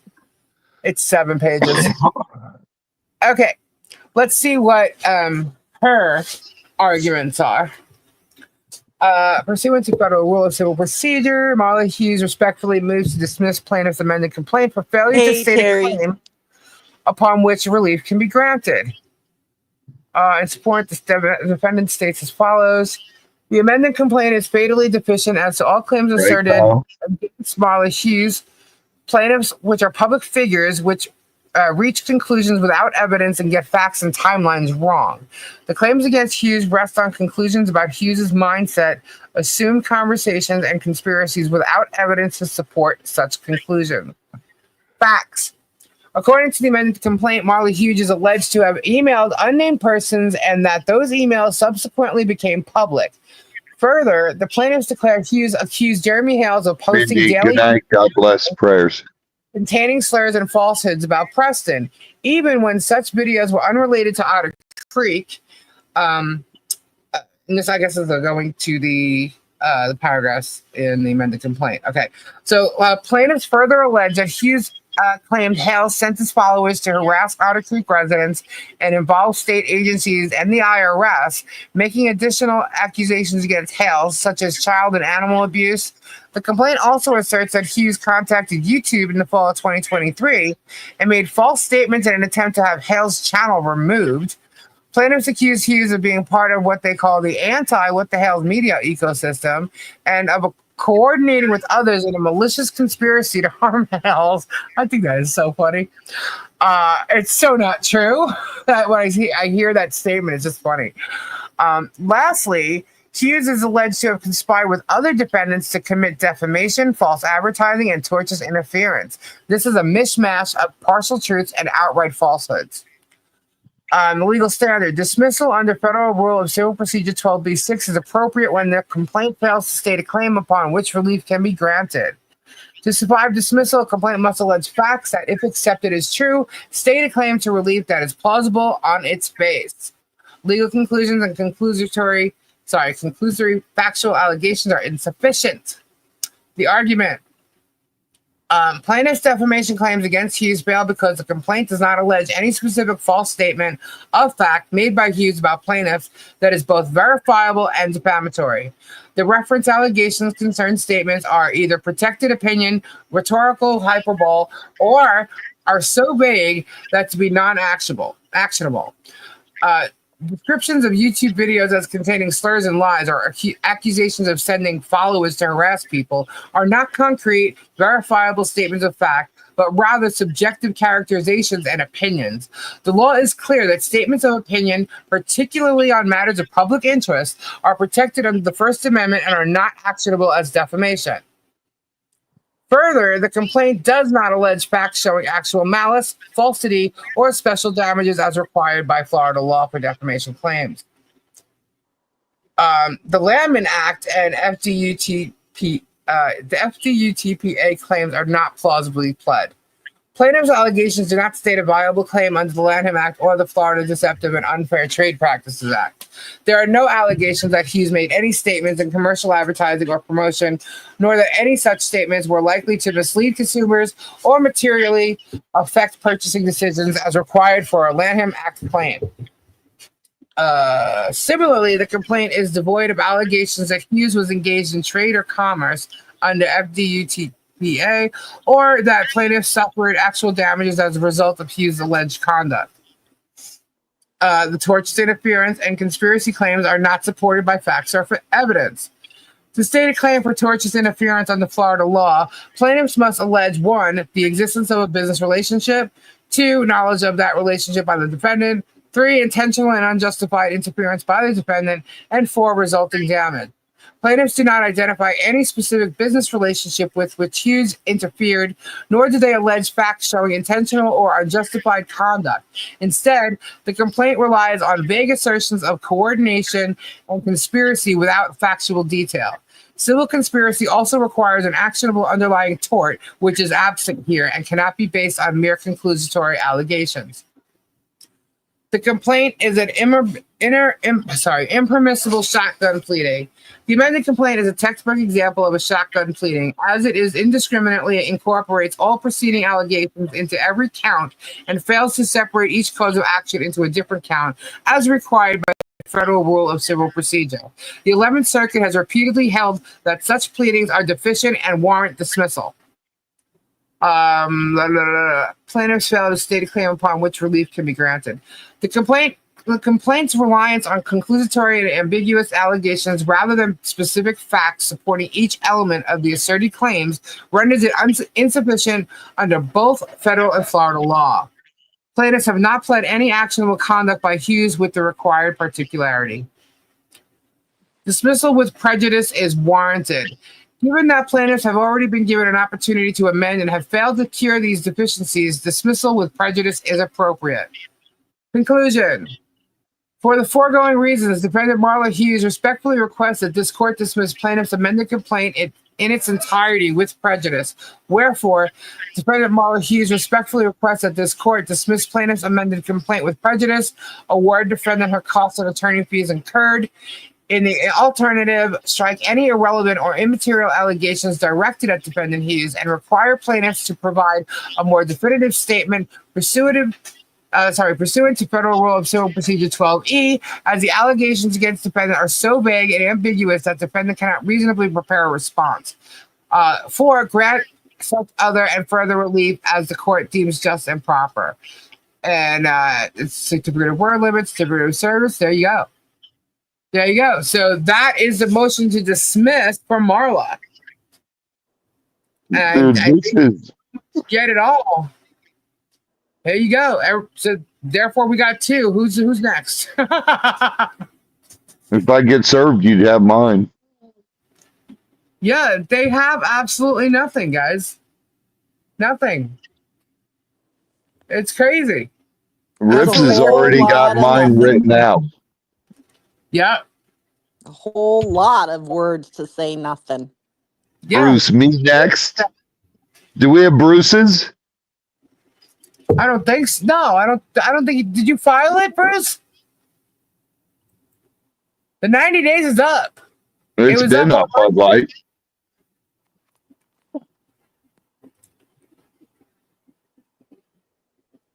Oh, there was a lot more to that answer as far as who they see is gonna win this, but not yet. Coming. Rips has got mine already written out. Yeah.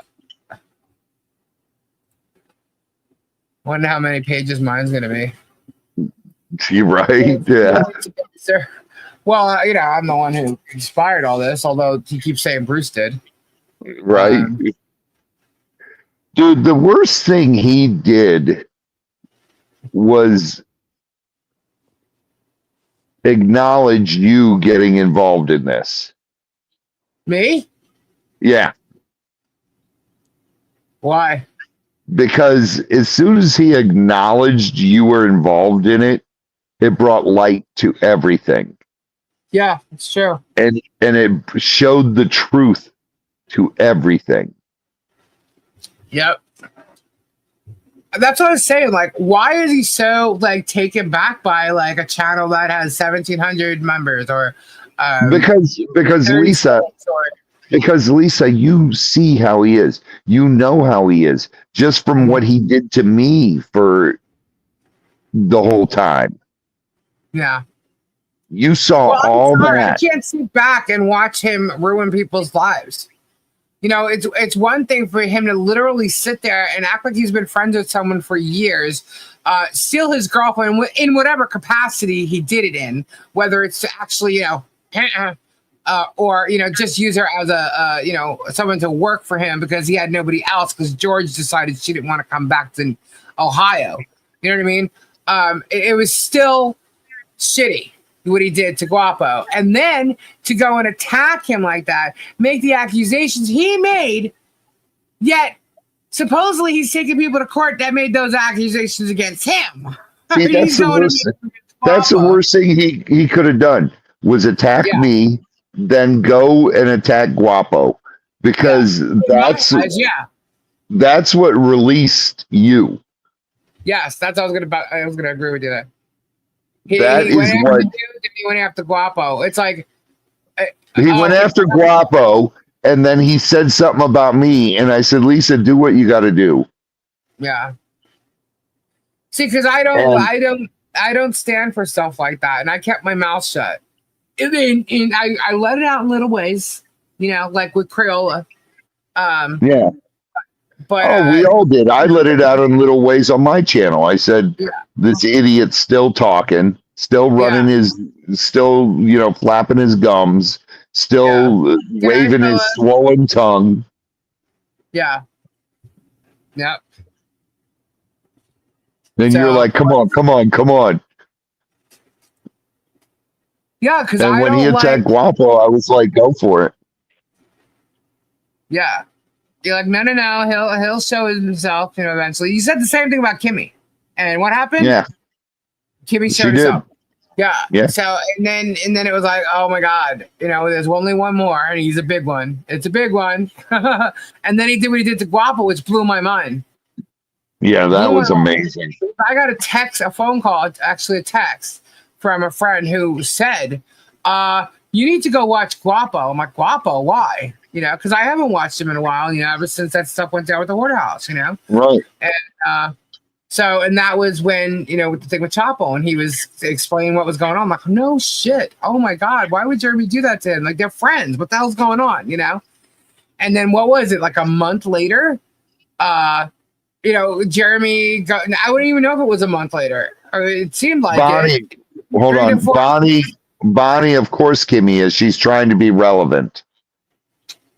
Yeah, she found people that are against me, so she's joining the team. She's trying to be relevant, and she's nothing but a waste of oxygen. Honestly, Christy, did you really? You searched too, please.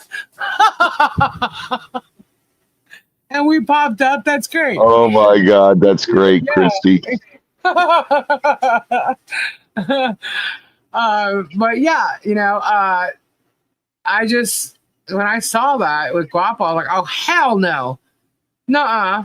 But it wasn't like what he did with Chapo. It wasn't that. I thought that was really shitty, and I started paying attention to the story about it, and in that I can hear how more because to me Guapo was young. You know what I mean? I think he's learned a lot in like 2 to 3 years. I really do, especially with the loss of his grandfather and stuff. You learn a lot when you lose a loved one, and especially someone that meant a lot to you like that. I mean, to me, you become a different person because you realize what life is worth. Yes. And I to be honest, my father, I was older than Guapo when I lost my dad. And you just learn a lot about.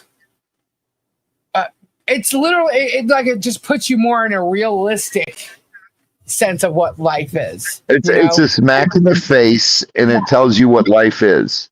Yeah, you're not. It could end at any time. You're not invincible. Yep. And it could end at any time. Yeah, and that's definitely something I learned, was that you are not invincible. Because my father was like, we used to call my grandfather the Rock of Gibraltar, and but my dad was in the hospital a lot, and he always came out of whatever was wrong. So the fact that we actually lost him was shocking. Right. And in listening to Guapo's story with what happened, him trying to figure out what the hell happened, you can hear how much more mature Guapo became and is. He's older now. And you can see that his life didn't take him on the same path that Jeremy's did. Right. You could tell that he wasn't there on a consistent basis like he used to be with Jeremy. You could just see that there was a divide going on. Whether he saw it coming or not, he may not have, but if you go back and you look, you can see there wasn't all those parties and stuff that was happening. Like the Starbucks junkie, it sucks, and I'm sorry for your loss. Prayers. Oh, I'm sorry. Kyle, listen. Kendra's OF page has brought a lot of viewers here, And it's, that's the way they cook the bacon fries. I mean, I got to tell you. I haven't heard you say that in I don't know how long. The bacon fries. I say it every damn Gator. I say it every damn Gator video I'm on. I haven't heard you say that in a while. I say it every Gator video I'm on. But that's why we created Kendra's OF, and hey, Kendra's got to make a little money here and there. But anyway, yeah. So when that happened, when he attacked him that day, that was it for me. I was like, oh hell no, this guy is a freaking bully, and I wanted to show that it wasn't just Guapo that he was a bully with. Dude, you sent it to me in the morning, and I was like, oh my god, what's she sending me now? Yeah. And I watched it. I was like, oh hell no. Yeah. And you have to know you mentioned the false police report. Oh yeah, well she's making reports. Then you got Shara making police reports that are false. So yeah, we didn't jump on that, but it was about Shara's police report and also Megan. It's you know what? It doesn't even matter to mention the fact, except that they're false. If there was any seriousness to it, that we all would have heard from there. And Megan is not being attacked. Megan, she said that her Terry, her life's being threatened. No, it's not. It's just a joke. And as far as Shara goes, I actually touched on Shara's police report the other day, with hers being completely false. As a matter of fact, Shara's the one who started shit with me. I never said a word to Shara. Never said a word. She came on our channel and she started talking. Irrelevant. Chat. She's irrelevant. Yeah, and she really is irrelevant. As far as her being a witness, I can say whatever I want about her. I'm not using her content for my show. You know what I mean? I'm not using her content. Why would I? She's full of shit. When it comes down to it, they are all irrelevant, and it's all a bunch of nothing. It's a bunch of sick fuckers fighting over nothing. Exactly. So it's it's a bunch of. She doesn't like the fact that I started talking about this. That's on her. That's absolutely on her. I can't help that she sat around for 2 years having information and not saying anything about it. And then because she wasn't made to be part of this the way Bruce was, she decided she's going to flip. What? Whatever. So she's the funny thing that is now them attacking Bone Crusher. I know, right? You're going to open a can of worms that can't be closed. And it's gonna hurt. Oh, absolutely. It's gonna hurt. Yeah. Ray's no joke. Ray is an incredible human being.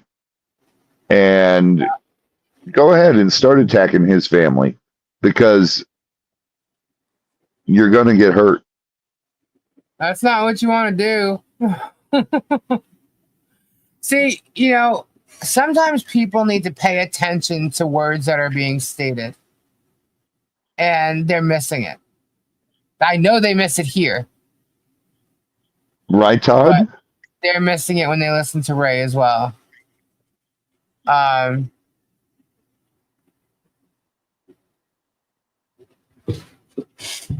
just, I can't, I just can't believe the bullshit that's going on.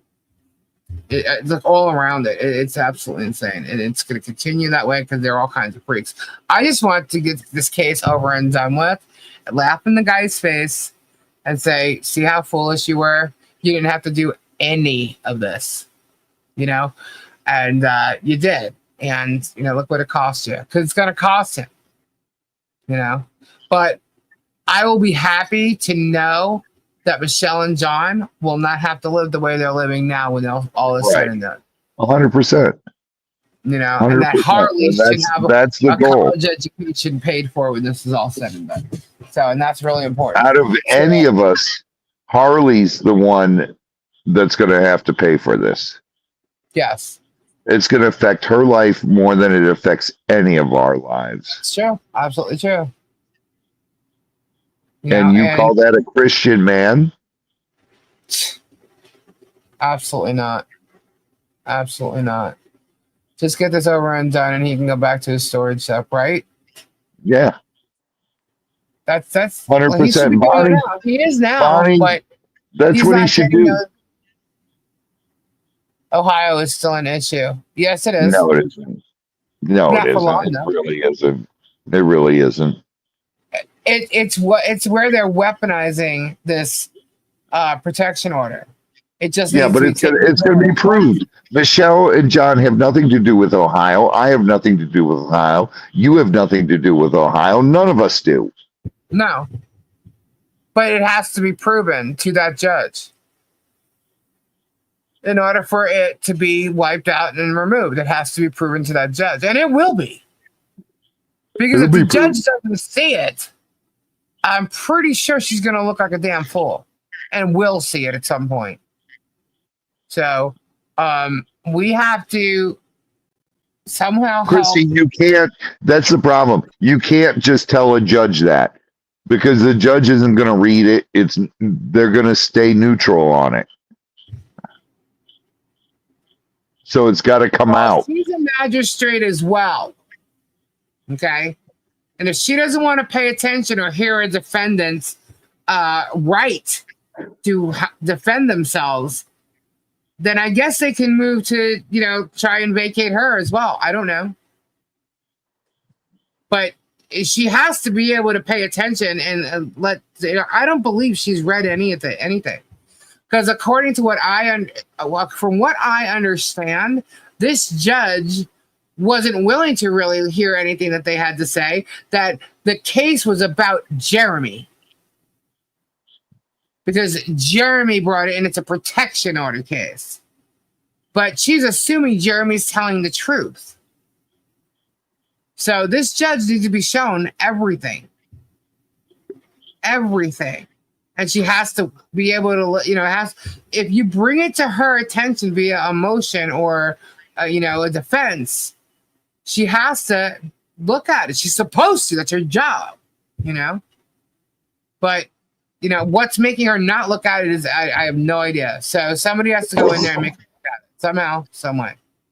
Because a lawyer hasn't brought it to her. Yeah. Well, what lawyer sits there waiting for a guilty or not guilty verdict before showing the proof that they're not guilty? Why would he wait?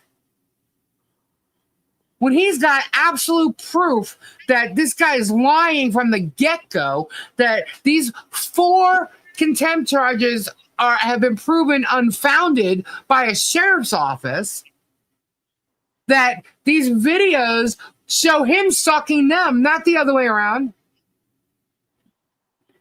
Why on earth would he wait to see if they're found guilty of contempt? He could have just easily filed a motion for, jurisdiction. She didn't have jurisdiction. Yeah. This all goes on in Florida, not Ohio. I agree. So, it's all bullshit.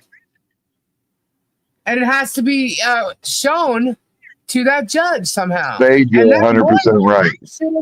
Should have shown it.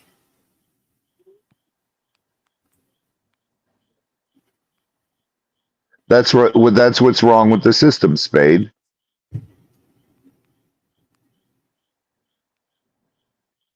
$1,000 ticket to court, therefore they have no rights. Well, that's the problem with this whole case. Is Jeremy starts attacking a lawyer, and they don't want anything to do with the case. Right.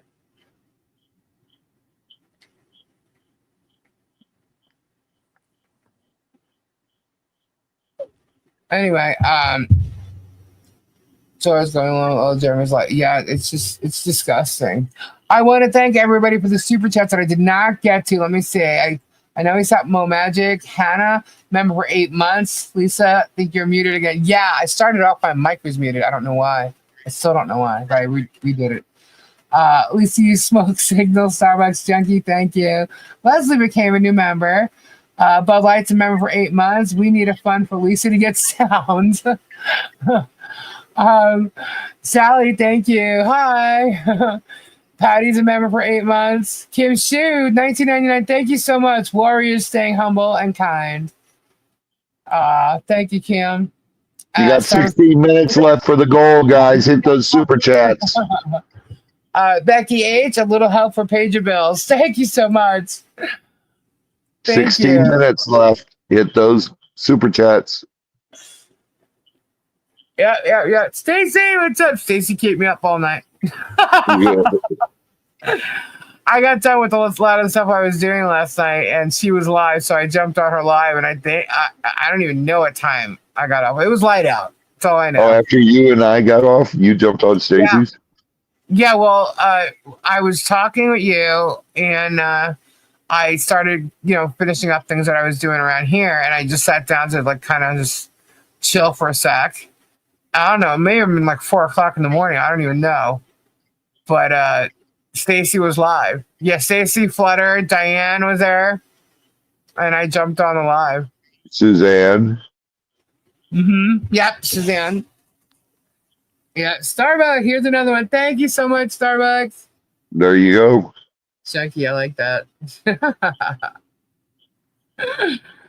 It was 5 a.m. I know it was 6, mine. I just don't know how much longer it went. Good night, Dusty old dude. Dusty old dude. God bless and prayers, bro. Your record is intact. What? Lisa, Kyle. His special candy, and we're Pop Rocks included. He's got the Pop Rocks, yeah.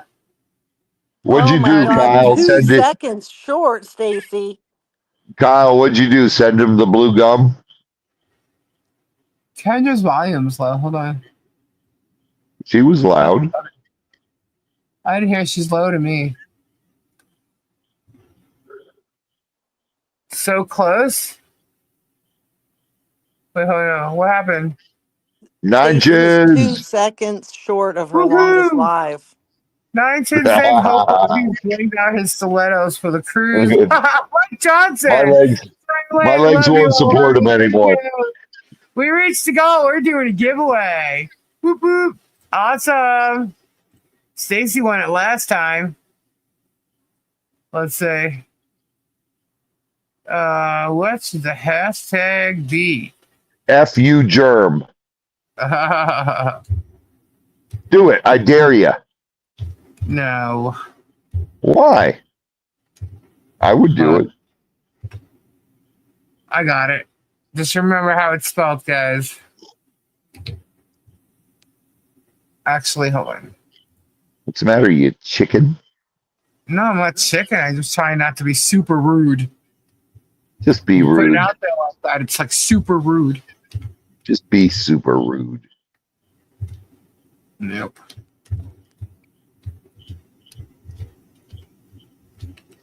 All right. Everyone can put FU. Yeah. I don't know. When I listen to you guys do things, I get in trouble with YouTube. It's the truth, man.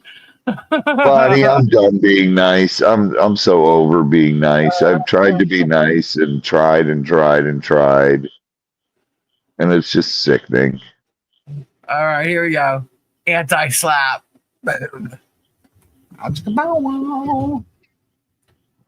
It's the same thing, Justice. Oh my God, MoMagic so rocks. So rocks. MoMagic. Welcome to Get Swamped. Hey, who is them gator girls? Mr. Kessie, agents T's and please, here to ask you a few questions. Oh, mama, give me tatas. I love that. Agents T's and please. Fozzie, Fozzie, Fozzie. Aussie, Aussie, Aussie.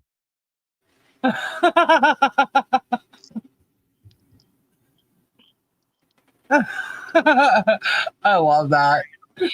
Lisa, did you get a lot of rain up there? No. Oh God, we got so much today. Really? Yeah. I don't know. I must have missed it. I slept a lot during the day. Oh, it I was didn't up rain till till 7 o'clock. Raw Dog. You in here? What time did it start raining? About 4 o'clock. I have lots of integrity going through all Jeremy's slurs towards her. Yeah, well, you know. I guess I'm not offended when someone calls me a walrus or a flea. You Or shouldn't fat, be. or toothless, or that doesn't bother me. I Especially have when more it comes strength. from somebody who doesn't matter. Yeah. Why? Yeah. Somebody who's a flea in life. Why would you care what they say? Yeah, I'm like, you know, and I'm trying to think who, if someone said the same things he's saying, who would, if it would bother me at all, you know? Because it's 12-year-old behavior. Yeah, I'm not finding it would bother me, you know? There's only one person who could really, really hurt me, and they're no longer here, and they never would have in the first place. So, you know. He doesn't hurt me. He just pisses me off. He pisses me off how he hurts other people. Others, yeah.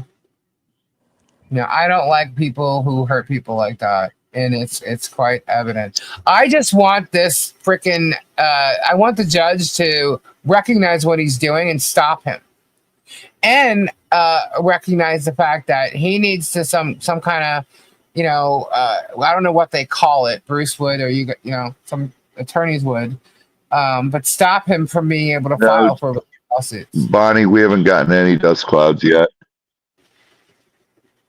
I don't think he should be able to file suits like this against people. You know? Yeah. So, let's do the Hodong Shuffle. Who wants to do the Hodong Shuffle?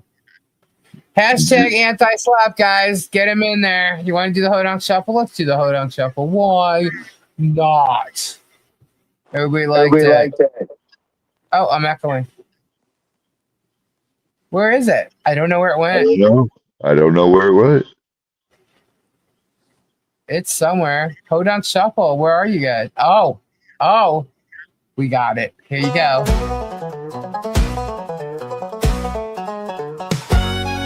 Waves back under in a hollow so deep where the possums dance and the coyotes sleep. Lives a man with a dream he can't fulfill. Jeremy reigns over Hodong Hill. Yeehaw! Raise your jaw, stomp your boots. Jeremy's here in his denim suits. You don't need crown nor no fine gold thrills. He's the king of the Hodong hillbilly still. Drives a lifted truck with stolen goods in the bed. Got YouTube dreams and a pointed head. Fried squirrel stew on the fire at dawn. Poops in a bucket till the break of morn. Hee-haw! Crack a whip, strum that string. Jeremy's the boss of this backwoods ring. Cornbread crumbles and the Kool-Aid spills for the king of the Hodong hillbilly still. You angle a gator just for fun. Want a whole collar crown in 2021. The legend says he once out drank a bear while dancing a jig in his underwear.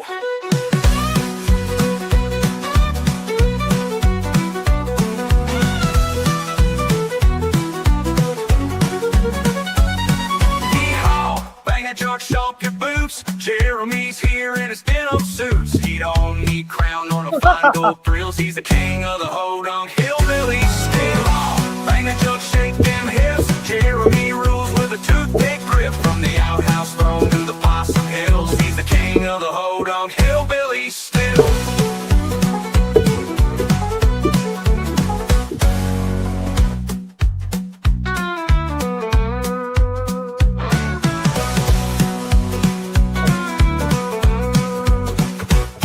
Electric truck with stolen goods in the bed. Got YouTube dreams and a pointed head. Fried squirrel stew on the fire at dawn. Poops in a bucket till the break of morn.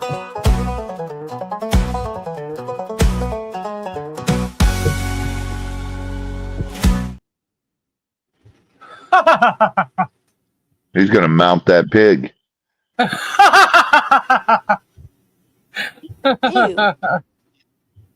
Cute, huh? Told you he's gonna try. And by the way, guys, I found out that the hodunks have not disappeared. So you'll still be able to catch some hodunk hillbilly stuff. You know?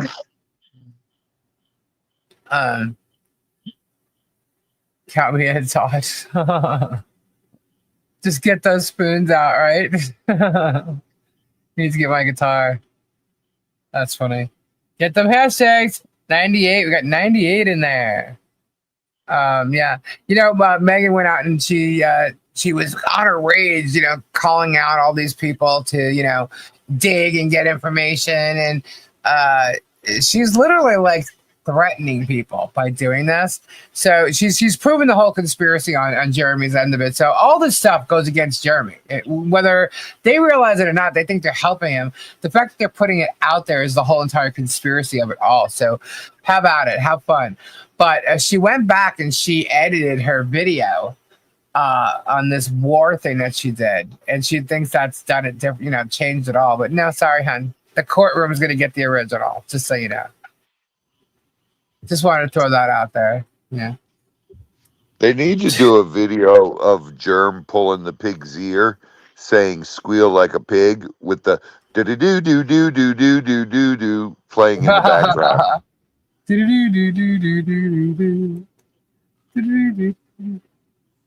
Well, we got a hoe. Okay. So I found out last night that the person, that penguin that called me a hoe chunk, was really actually wrong in stating something like that, because there is a Native American group that is called that. So what she's doing is actually really bad by even doing that. Yeah, I didn't know that, but I found that out because, you know, she's always just like ho chunk or whatever, even though I've proven with pictures of her that she would be called a chunk before anybody else. Post that picture. No, I'm not doing it. No, it's gross. It is disgusting. Yeah. But so the you know, Ho-Chunk people yeah, are there's Native American people who were from parts of Wisconsin, Minnesota, Iowa, and Illinois. Mm-hmm. Yep. And they were the Ho-Chunk Nation, formerly known as the Winnebago.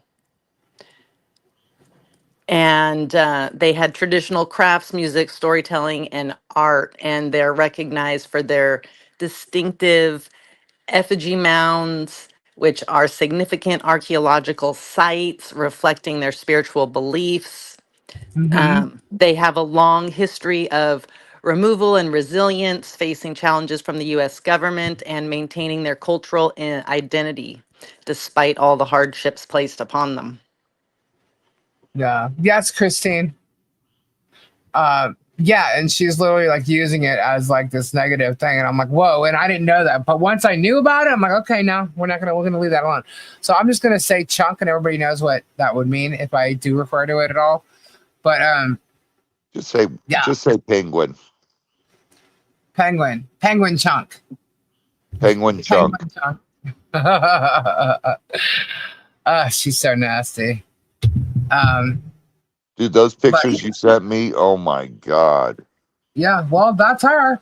That's her. Oh, I know. She was here. I was trying to find the other, it's on my other phone, I guess. The one where she's actually at the farm standing in front of the bird cages, and there's a picture of all of you guys, and she's standing there. It totally shows the whole back end. It's just like, oh my God. I'll never forget Gabe just being like, oh, were y'all getting dressed up to go to the farm? Oh, you guys my had God. to. I'm sorry. I really wish he would have done that. That would have been hysterical and memorable, with getting out of the car like that when we're all piled into the truck.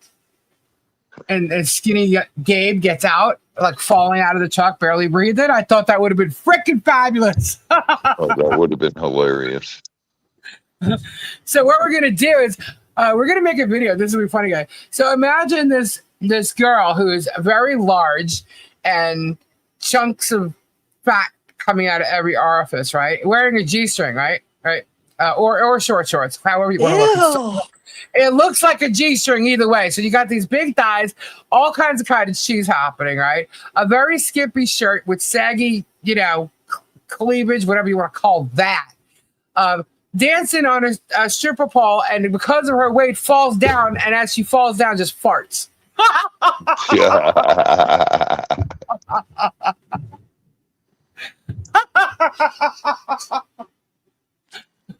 So that was a video. It's on its way. Or better yet, she's walking there, strutting her stuff, thinking she's all funny and shit. And just down the like, how they walk that boardwalk type thing, right to the pole. She doesn't even get there, and someone's like flashing some money at her, and she bends over. Oopsies, farts.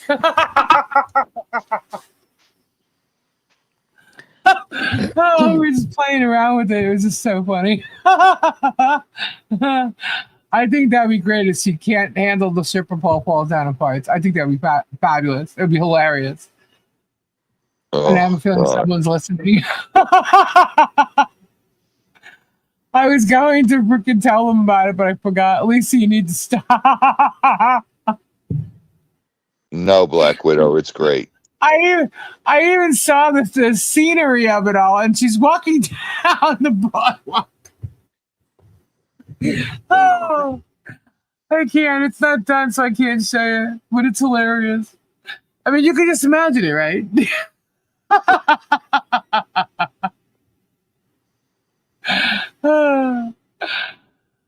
Oh my gosh. Robbie. Buddy. The eagle birds today. One of them caught air today, had some flight, actually went from the branch back to the nest in a flying motion. Awesome. So it's going to be any day now. That's awesome. That's awesome. Ours, Kendra, are about, they're about 60, 70 yards away from their nest in other pine trees. Oh. I got pictures of them the other day. It is so amazing to watch them fly and just how they move so like effortlessly. It's funny to see the babies fly because they're not as graceful yet. Right. So they're they flapping. crash land a lot. Yeah. They're flapping their wings like they're panicking. Right. And we saw the other day we were there, and I saw Dad was just sitting at the tree, and you could tell he was just shaking his head, going, "Oh my God." Yeah. Sometimes the parents look at them like, what do you think you're doing? Right. You're not making much progress over there. Just stay at the nest. Quit being an idiot. Don't hurt yourself over there. Right. And it's so funny. I was watching. Oh my gosh. I was watching the dad watching the two. I'm still laughing when I'm stopping. Yeah. I like having the multiple cameras. We can see their response to like a red-tailed hawk was doing some dive bombs at the mom in another tree because obviously they must have a nest close by right now. And just how they all interact. Right. And when an airplane flies overhead, these two babies are like, what the hell is that? The way they just look in awe. Yeah. Oh my goodness. They're like, oh my God, that's a big bird. Yeah. And just since there's two and to watch them track something in unison is just so awesome. Kyle, the nest is only about probably between 25, 27 feet up. Pull her finger, Lisa. Kendra, what is the name of the channel you see it on? It's on YouTube. It's on 24/7. There's two different cameras, Cam 1 and Cam 2. When you look it up, they'll be back to back in a search. And it's Friends of Big Bear Valley. So you just have to type in the first letters. FODBV. V is in Victor. So Fob v Cam, Friends of Big Bear Valley, and it'll June just come right up. Kyle, I'll We're at send you this. 111 entries.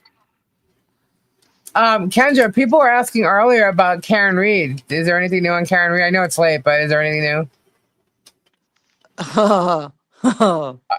I guess so. There's so much info today, I was guys. gonna show. See, I have my TV on right now on my birds sleeping in their nest. Why isn't it crooked? Because I'm crooked, I guess. I know it's tiny. Hold on. There you go. But literally, yeah, I just watch like this. It's always on, monitoring my birdies. Are you in your living room? No. Oh. It's Okay. my bedroom. See my furniture. My bunny's around here somewhere. I hear him. Kyle, I just sent you pictures of both babies There they are. and the dad watching them. Dark in here. Where's Terry? Terry's here. Hi, Terry.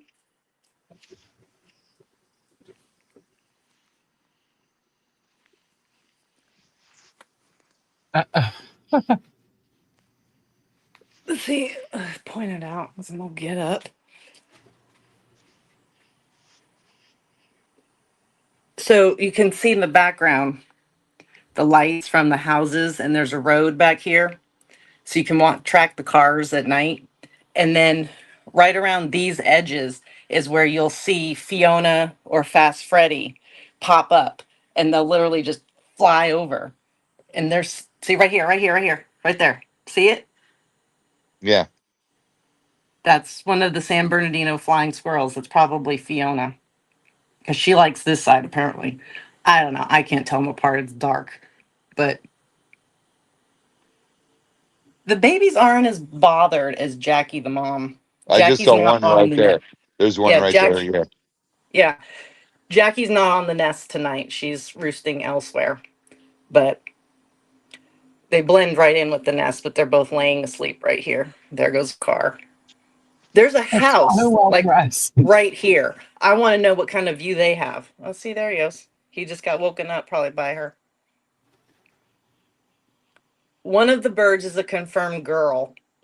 The other one, they haven't confirmed the sex yet, but what do you want? Why are you on my foot? Because you want a treat. Good night, John Caps. Yeah, there's the birdies. John Caps, good night, brother. Prayers. Oh, God, it's still. What do you want? Can we see you in the dark? Oops. Can we see you? No, it's too dark. Yeah. You want a treat. I know what you want. That's Jackie and Shadow's nest. There's Sunny and Gizmo. But see, here's the. I'll give you a close up. Type that in to YouTube. It'll come right up.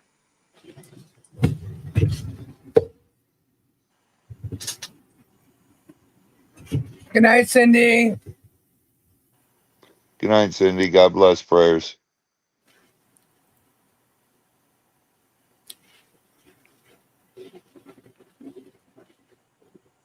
All And right. if you look at the camera two has a different angle of the nest from farther back.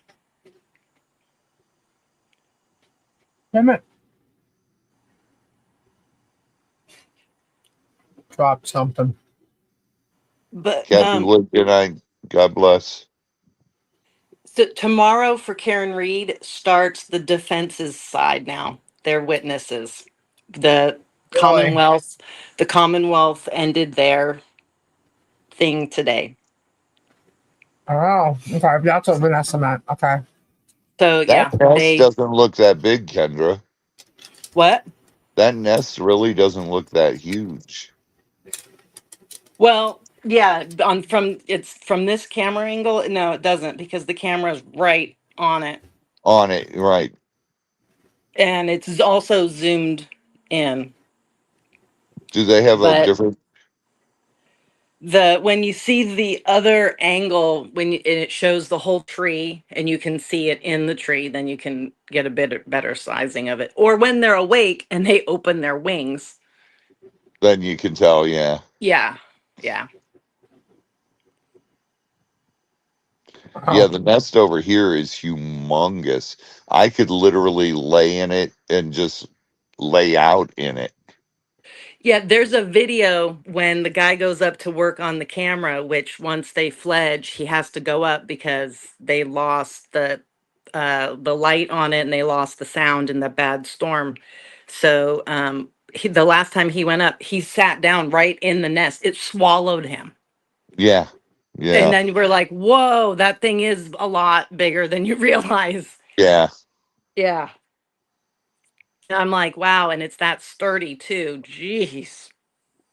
I mean, Chris walked over by the nest because we were scared one fell out and died, and I had Chris walk over there by it, and he's like, "No, nothing's down here." I said, "Okay, come back here." And if Chris climbed up to that nest, he would look like an ant crawling in the nest. Yeah. It's so big. Eagles only go for big. It's amazing.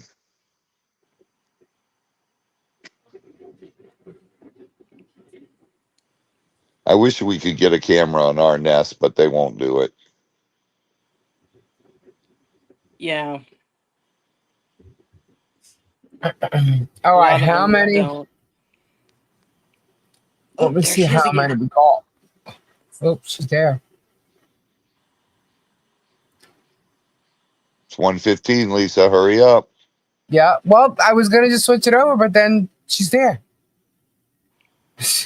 All right. Let's see how many we got. Dang, I can't even see that. 113. Get the hashtags in, anti-slap. Let's see if it's gonna change. You're already in there. Gonna do giveaway. Trying to think. I'm wondering if the judge is gonna respond to well, actually, hold on.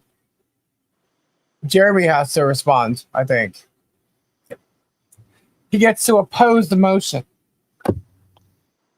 Who gives a shit who responds? He's a piece of shit. Yeah, I don't think that he's going to be able to come back with anything.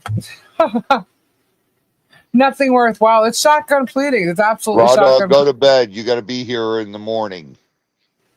I already know that anti-slap is on mine. The defamation bullshit by law is not correct. I mean, I already know what's in mine. I just have to add the anti-slap to mine. But if I'm going to have a lawyer put in or not, I don't know. I don't know. Right now, I don't know any lawyer that wants to jump on this and add their name to this psychotic crap to get scared. Every lawyer we've talked to is scared. They're like, I'm not going to play in this circus. Yeah. The law is in a circus. Yeah. We are being watched, Lisa. No, I'm sure.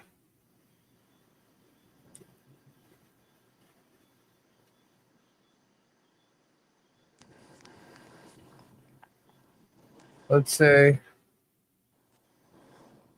We're at 120.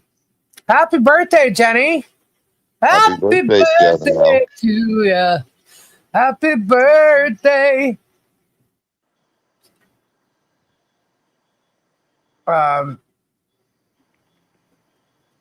they're not willing to put their entire firm on the line for this case. You know what I mean? It's not as if it's like I'm Johnny Depp or anything.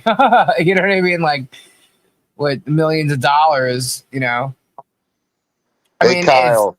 You're suing for millions of dollars. We may end up getting millions of dollars distributed among many people. But it's not like it's a corporation. It's just not a case that they're willing to sacrifice the reputation of their firm on the internet for. Because Jeremy's going to lie. He's going to attack these law firms, and there's going to be negative shit out on them, whether it's true or not. You know what I mean? Like, it's just going to, that's what he does. And after seeing what they did to Bruce, they did it to everyone. He made fun of Silverman. He made fun of Stark. He made fun of the other one, Martin. He made fun of his wife's divorce attorney. I know. Hey, Kyle, I just sent you some pictures for some stills from Kendra's OF. Oh my God, you guys, this thing is just ridiculous. Kendra, I'm gonna have to get a picture of you in a G-string so that we could like show people that it exists somehow. And shut Robbie up. I just sent Kyle pictures of her. You're such a liar, dude. I'm doing the wiggle jiggles, right? Oh, wait on the drawing. All right, we're still at 120. Anybody else? Anybody else gonna go in? Manolo. Well, the other thing I could tell you he did, and the judge is going to be made aware of, is he contacted many lawyers in the area so that other people would say it's a conflict because they already talked to him about the case. How about them apples? He thought he was a smart little cookie. Kendra, I just sent Kyle a bunch of stills. 121. Well, then that should satisfy him for now. That'll hold him over for the night. Since you won't be on later tonight. Yeah, I won't be on later tonight. Oh, you meant Kendra's on Kendra's OF. Sorry. Yeah, well, hurry up, Todd. All right, do we all have our hashtags in? The union attorney could make money on your counterclaim. He does have money. Shit, interest attorneys. That's true. Till tomorrow. Flutter late night rock hunting. I need to pee. My teeth on your keyboard.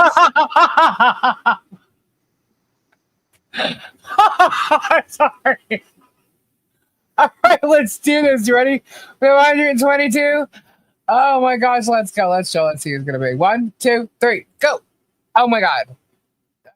But I can't even say the names fast enough. Okie, Hal, Kim, Sandra, Terry, Todd, Tina, Ed, MZ, Zicket. Zicket gets it. Ed's been quiet in the chat all freaking night, and there he is. Zicket. Congratulations. Congratulations, Zicket. Zicket. Just Zicket. Sorry.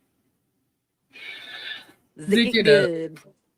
You're welcome, Tree of Life. Where is my friend? Reenie hugs, honey. Zicket. I have another one. This is going to be number 2. Zicket. Congratulations. Rigged. It's rigged until you win, right? Yeah. I believe I already have the Zicket's email and stuff, info. Unless Zicket, do I need to send my address again? No, you don't. Did you see the AMAs? No, I don't watch them because it doesn't make sense for me to watch them. Oh my gosh, they were so bad. Were they? What happened? The complaints afterwards was insane. And we were with like 15 minutes left to go. And we're like, what happened to the awards? Because there was, tons of categories, right? We saw four. Like none of the people showed up.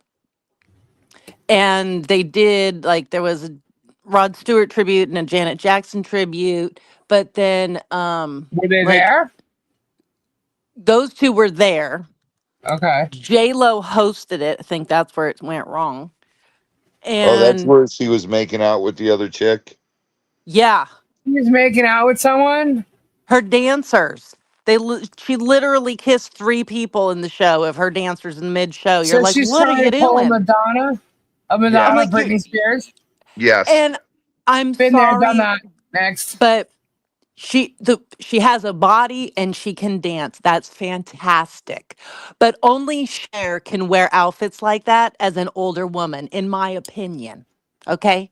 You need to just not wear that, okay? Because you look What like the you're hell did she wear? trying. And that What'd was she like wear? Hold on. her initial, she had 17 dress changes, outfit Good changes. Lord.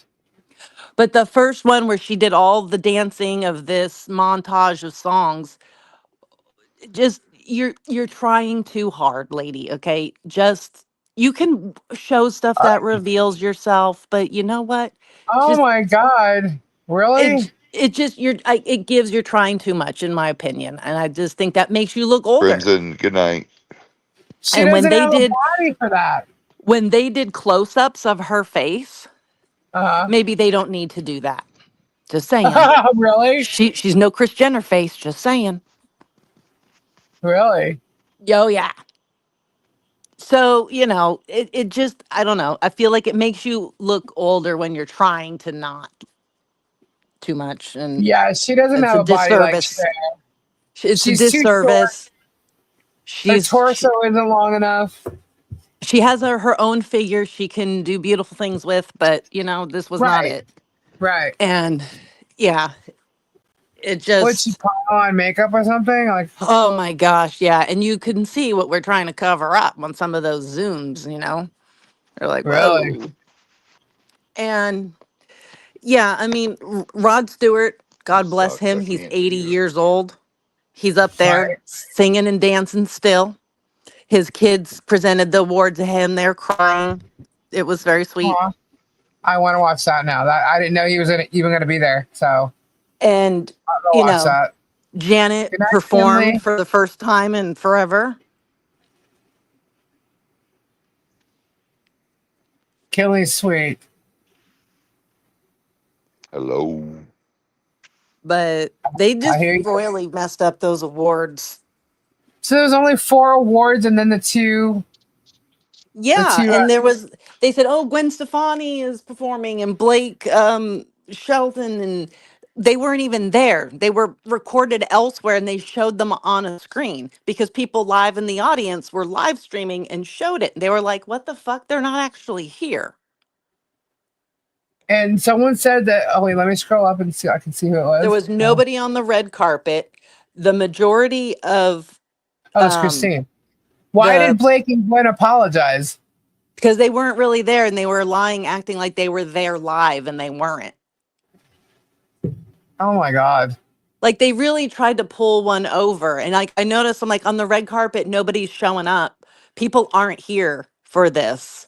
And the vast majority of awards, they just didn't show them being given out. And the few that they did, which was 4 or 5, 3 of the people weren't there that won and they had a video, announcement. So Hey, Robbie. Hey, honey. it was just bad. Wow. I don't know what Good night, exactly Donna. made them think that would be good, but yeah, that was bad. They were politicized. The AMAs were politicized. I don't know. I mean, I wouldn't get into that. Oh. Yeah, all the award shows have gone to hell. It's now a matter of what company runs them, what company owns them, what political side of the flag did they fall, Right. and Maybe they that's were where the all at argument Demi went. Lovato's wedding. So it became like a much further back, bigger deal, and Well, it's like this rap party amongst the same people every year. It's just, it's boring. It is. It's Yeah. all of them have become that way, though. All the award shows. at least at the Grammys and the MTV Music Awards, people show up and actually awards are handed out. Yeah. This was a weird, you could just tell, you're like, what is going on? Why are we watching an influencer from TikTok just give a random announcement? What is happening here? Right, What? right. It was just like this. What is going on? But You know what? Was there a change of hands in who's running the AMAs? That could be why. yeah, I mean, Who knows? I don't know. To me, the Grammys are good. Keep the Grammys. All the rest of them, I mean, then you have the CMAs. The CMAs are good too. But Lisa, the thing is, I don't understand when they started bringing in these influencers, TikTok, YouTube, Instagram, any of these because influencers. Who that's are the they? thing. So they're trying to involve them in, the entire, but they're not. It's a different world of entertainment. Let them go create their own awards. Right. You know Exactly what I it. mean? Why bring them into these big award shows? Why no one has created an award show for them yet, or that I know of? They probably have, but I mean, it should have been out already. There should have been some type of award thing for there these. is um there is one, but it's based. The only one I'm aware of is one that TikTok does for their TikTok people, and there's different categories amongst them, and they go to Vegas somewhere. And they have a whole giant, fancy presentation. Everybody's in the ball gowns, the whole thing. Like a weekend type thing. Yeah, they do their Yeah. own. I don't know about any of the other YouTube platforms. does it in Orlando. So I think they need to they can't do like a big one for all of them because I think Good night, it's just too George. many. Good night, But Martha. it's sort of like the CMAs or the BET awards. Like there's a point where we stay in our own lane. Yeah. Right. So, and I just think that they should keep the country music awards, the BET awards, the Grammys, the Emmys, and the Oscars, and be done with it. All the rest of it is unnecessary. I agree. Yeah. First off, to me, it's like they really need to start promoting music more for there to be a really good Grammy or AMA award show. I think country music's just kicking butt. They're always They are. promoting country music all the But as you time. say that, Beyonce has won hands down for all of the country And awards, and that's you're like, bullshit. That is bullshit. and so So that basically means that they've taken over the country music. For her to win, they've taken over. Now, album sales, if they're going by album sales, it's pretty believable that she could sell more only because of the her actual fan base. You know what I mean? Compared to a regular country music artist that would be selling their the top selling record. You know what I mean? She has an overall fan base from everywhere. Yeah, but she's not a country musician. No, but they're all going to buy that album. So that's what I'm saying. If they're going by album sales, then I could see where she could win. But then put it if in the they're going by music anything else, award. then no. She should not win no popular vote. She should not win no, all the other, no. If they're going by album sales, I could see it because she will have all her regular peeps buying that don't normally buy country music albums. You know what I mean? I could say that. Right, but the country people are not voting for her. No, I can't imagine they did. I mean, maybe some, but no. So I just don't think that that's fair that they do that. And if they continue to do things like that, they're going to ruin the whole, respect that country music has. Well, she won for best country. She won the Grammy for best country album. It's got to be based on sales. That was ridiculous. It's got to be based on sales. It has to be. Was it the popular? I can't see it being the popular. I don't think country music accepted her into their world the way people she wants to make them think. So make the world think. You know what I mean? I can't. I find that hard to believe. I wouldn't even listen to it. Yeah, I think JT paid him off. I don't think she's going to stay in that realm. I think this will be her hurrah in it, and then she's going to get out of it. Yeah, Please tell me she's most working on a all the country album. stations didn't even play her. Even Yes. Taylor Swift got replaced on the main wall in Nashville. Yeah. Jay-Z paid lots of money in lots of places. Yep. Most country stations wouldn't even play her songs. Yeah, And it's just it's agree not on right that. if people are being paid off, the music's not even being played on those stations or in like the heart of where country music comes from. And That's what I'm saying. They're going to lose respect it's because there is heart in country music. There is, you know what I mean? There is a respect for country music. and They've if you don't earned, like the person who happens to be doing great and being most popular at the time, that's okay. The But they country should station here in naturally Ocala would not even play her. yeah, fall away and somebody else replaces them as it goes over time, all on its own accord, not due to pressure from people, blackmailing from people, paying money, and forcing basically a pop star, whatever Beyonce is considered. right. That's just Look, people could take money and they could use it to push a star. You could turn around and pay, back in the day, you could turn around and pay McGathy Promotions. For instance, I'm just going to use this as an example. You like talk, Robbie likes poison. You like talk dirty to me. Someone could have literally, and I bet you they did, but pay a company like McGathy Promotions Of course, it's to, called payola. yeah, okay, you pay McGathy Promotions. McGathy Promotions will get every freaking radio station to play that song.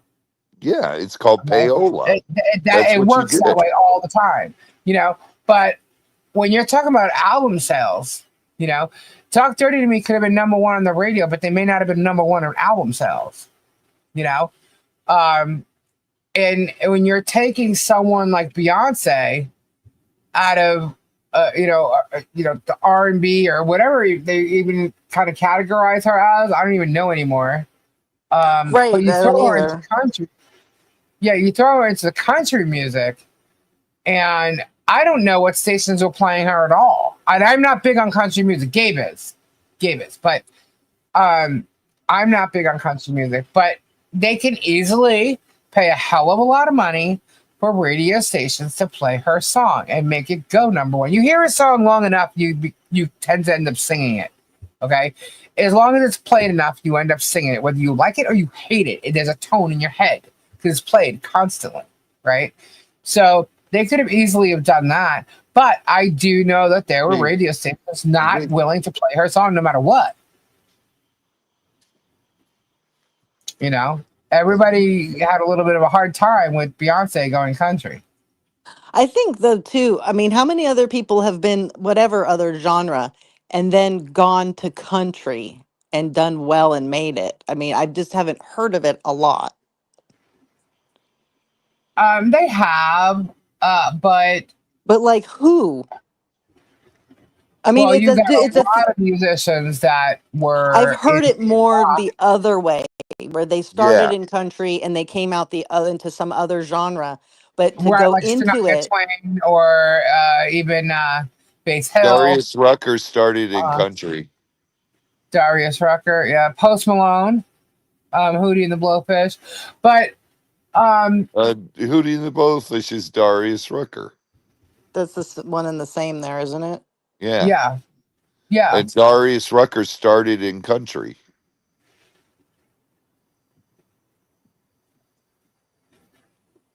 But you have like artists from the 80s, musicians that were writing songs for record labels who went and started writing country. John Bon Jovi's one of them.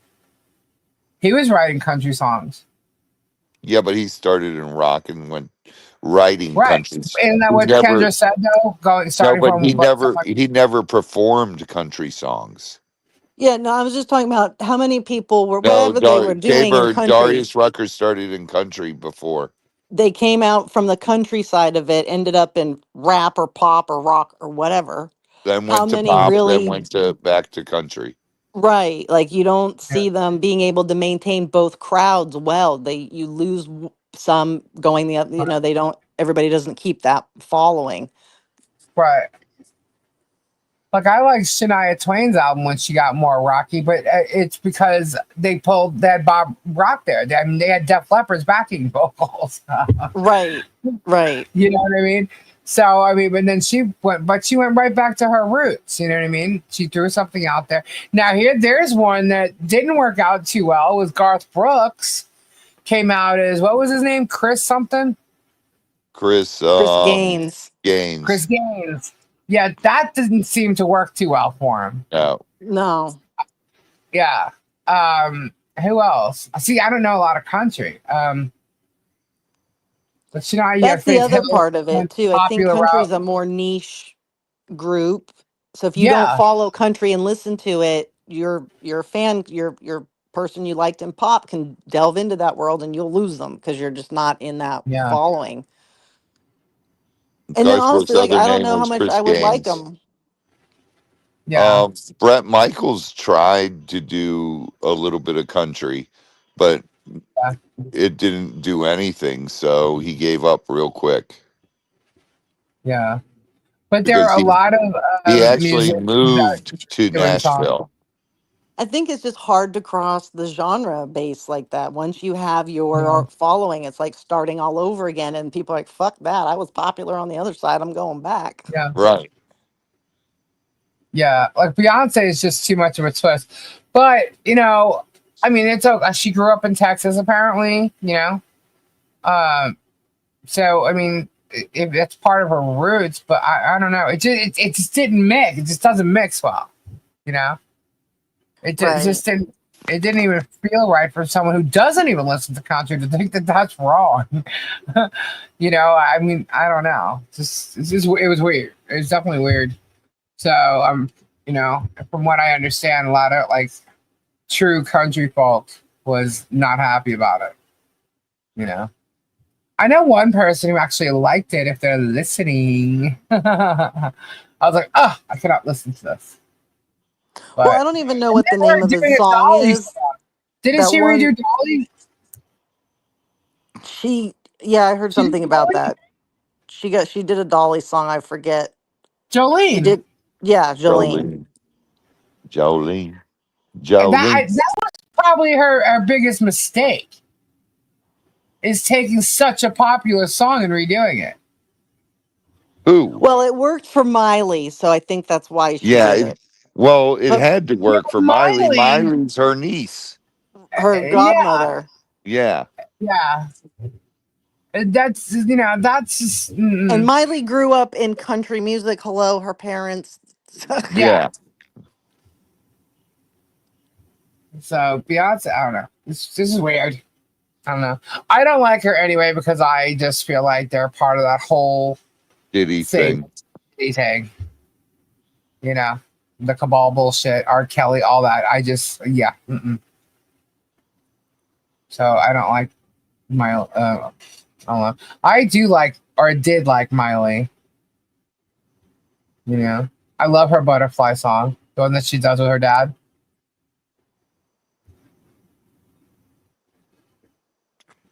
Yeah, but her dad even tried his little niche to cross into rock and really couldn't do it. That's true. Yeah. Then he went into acting. Yeah.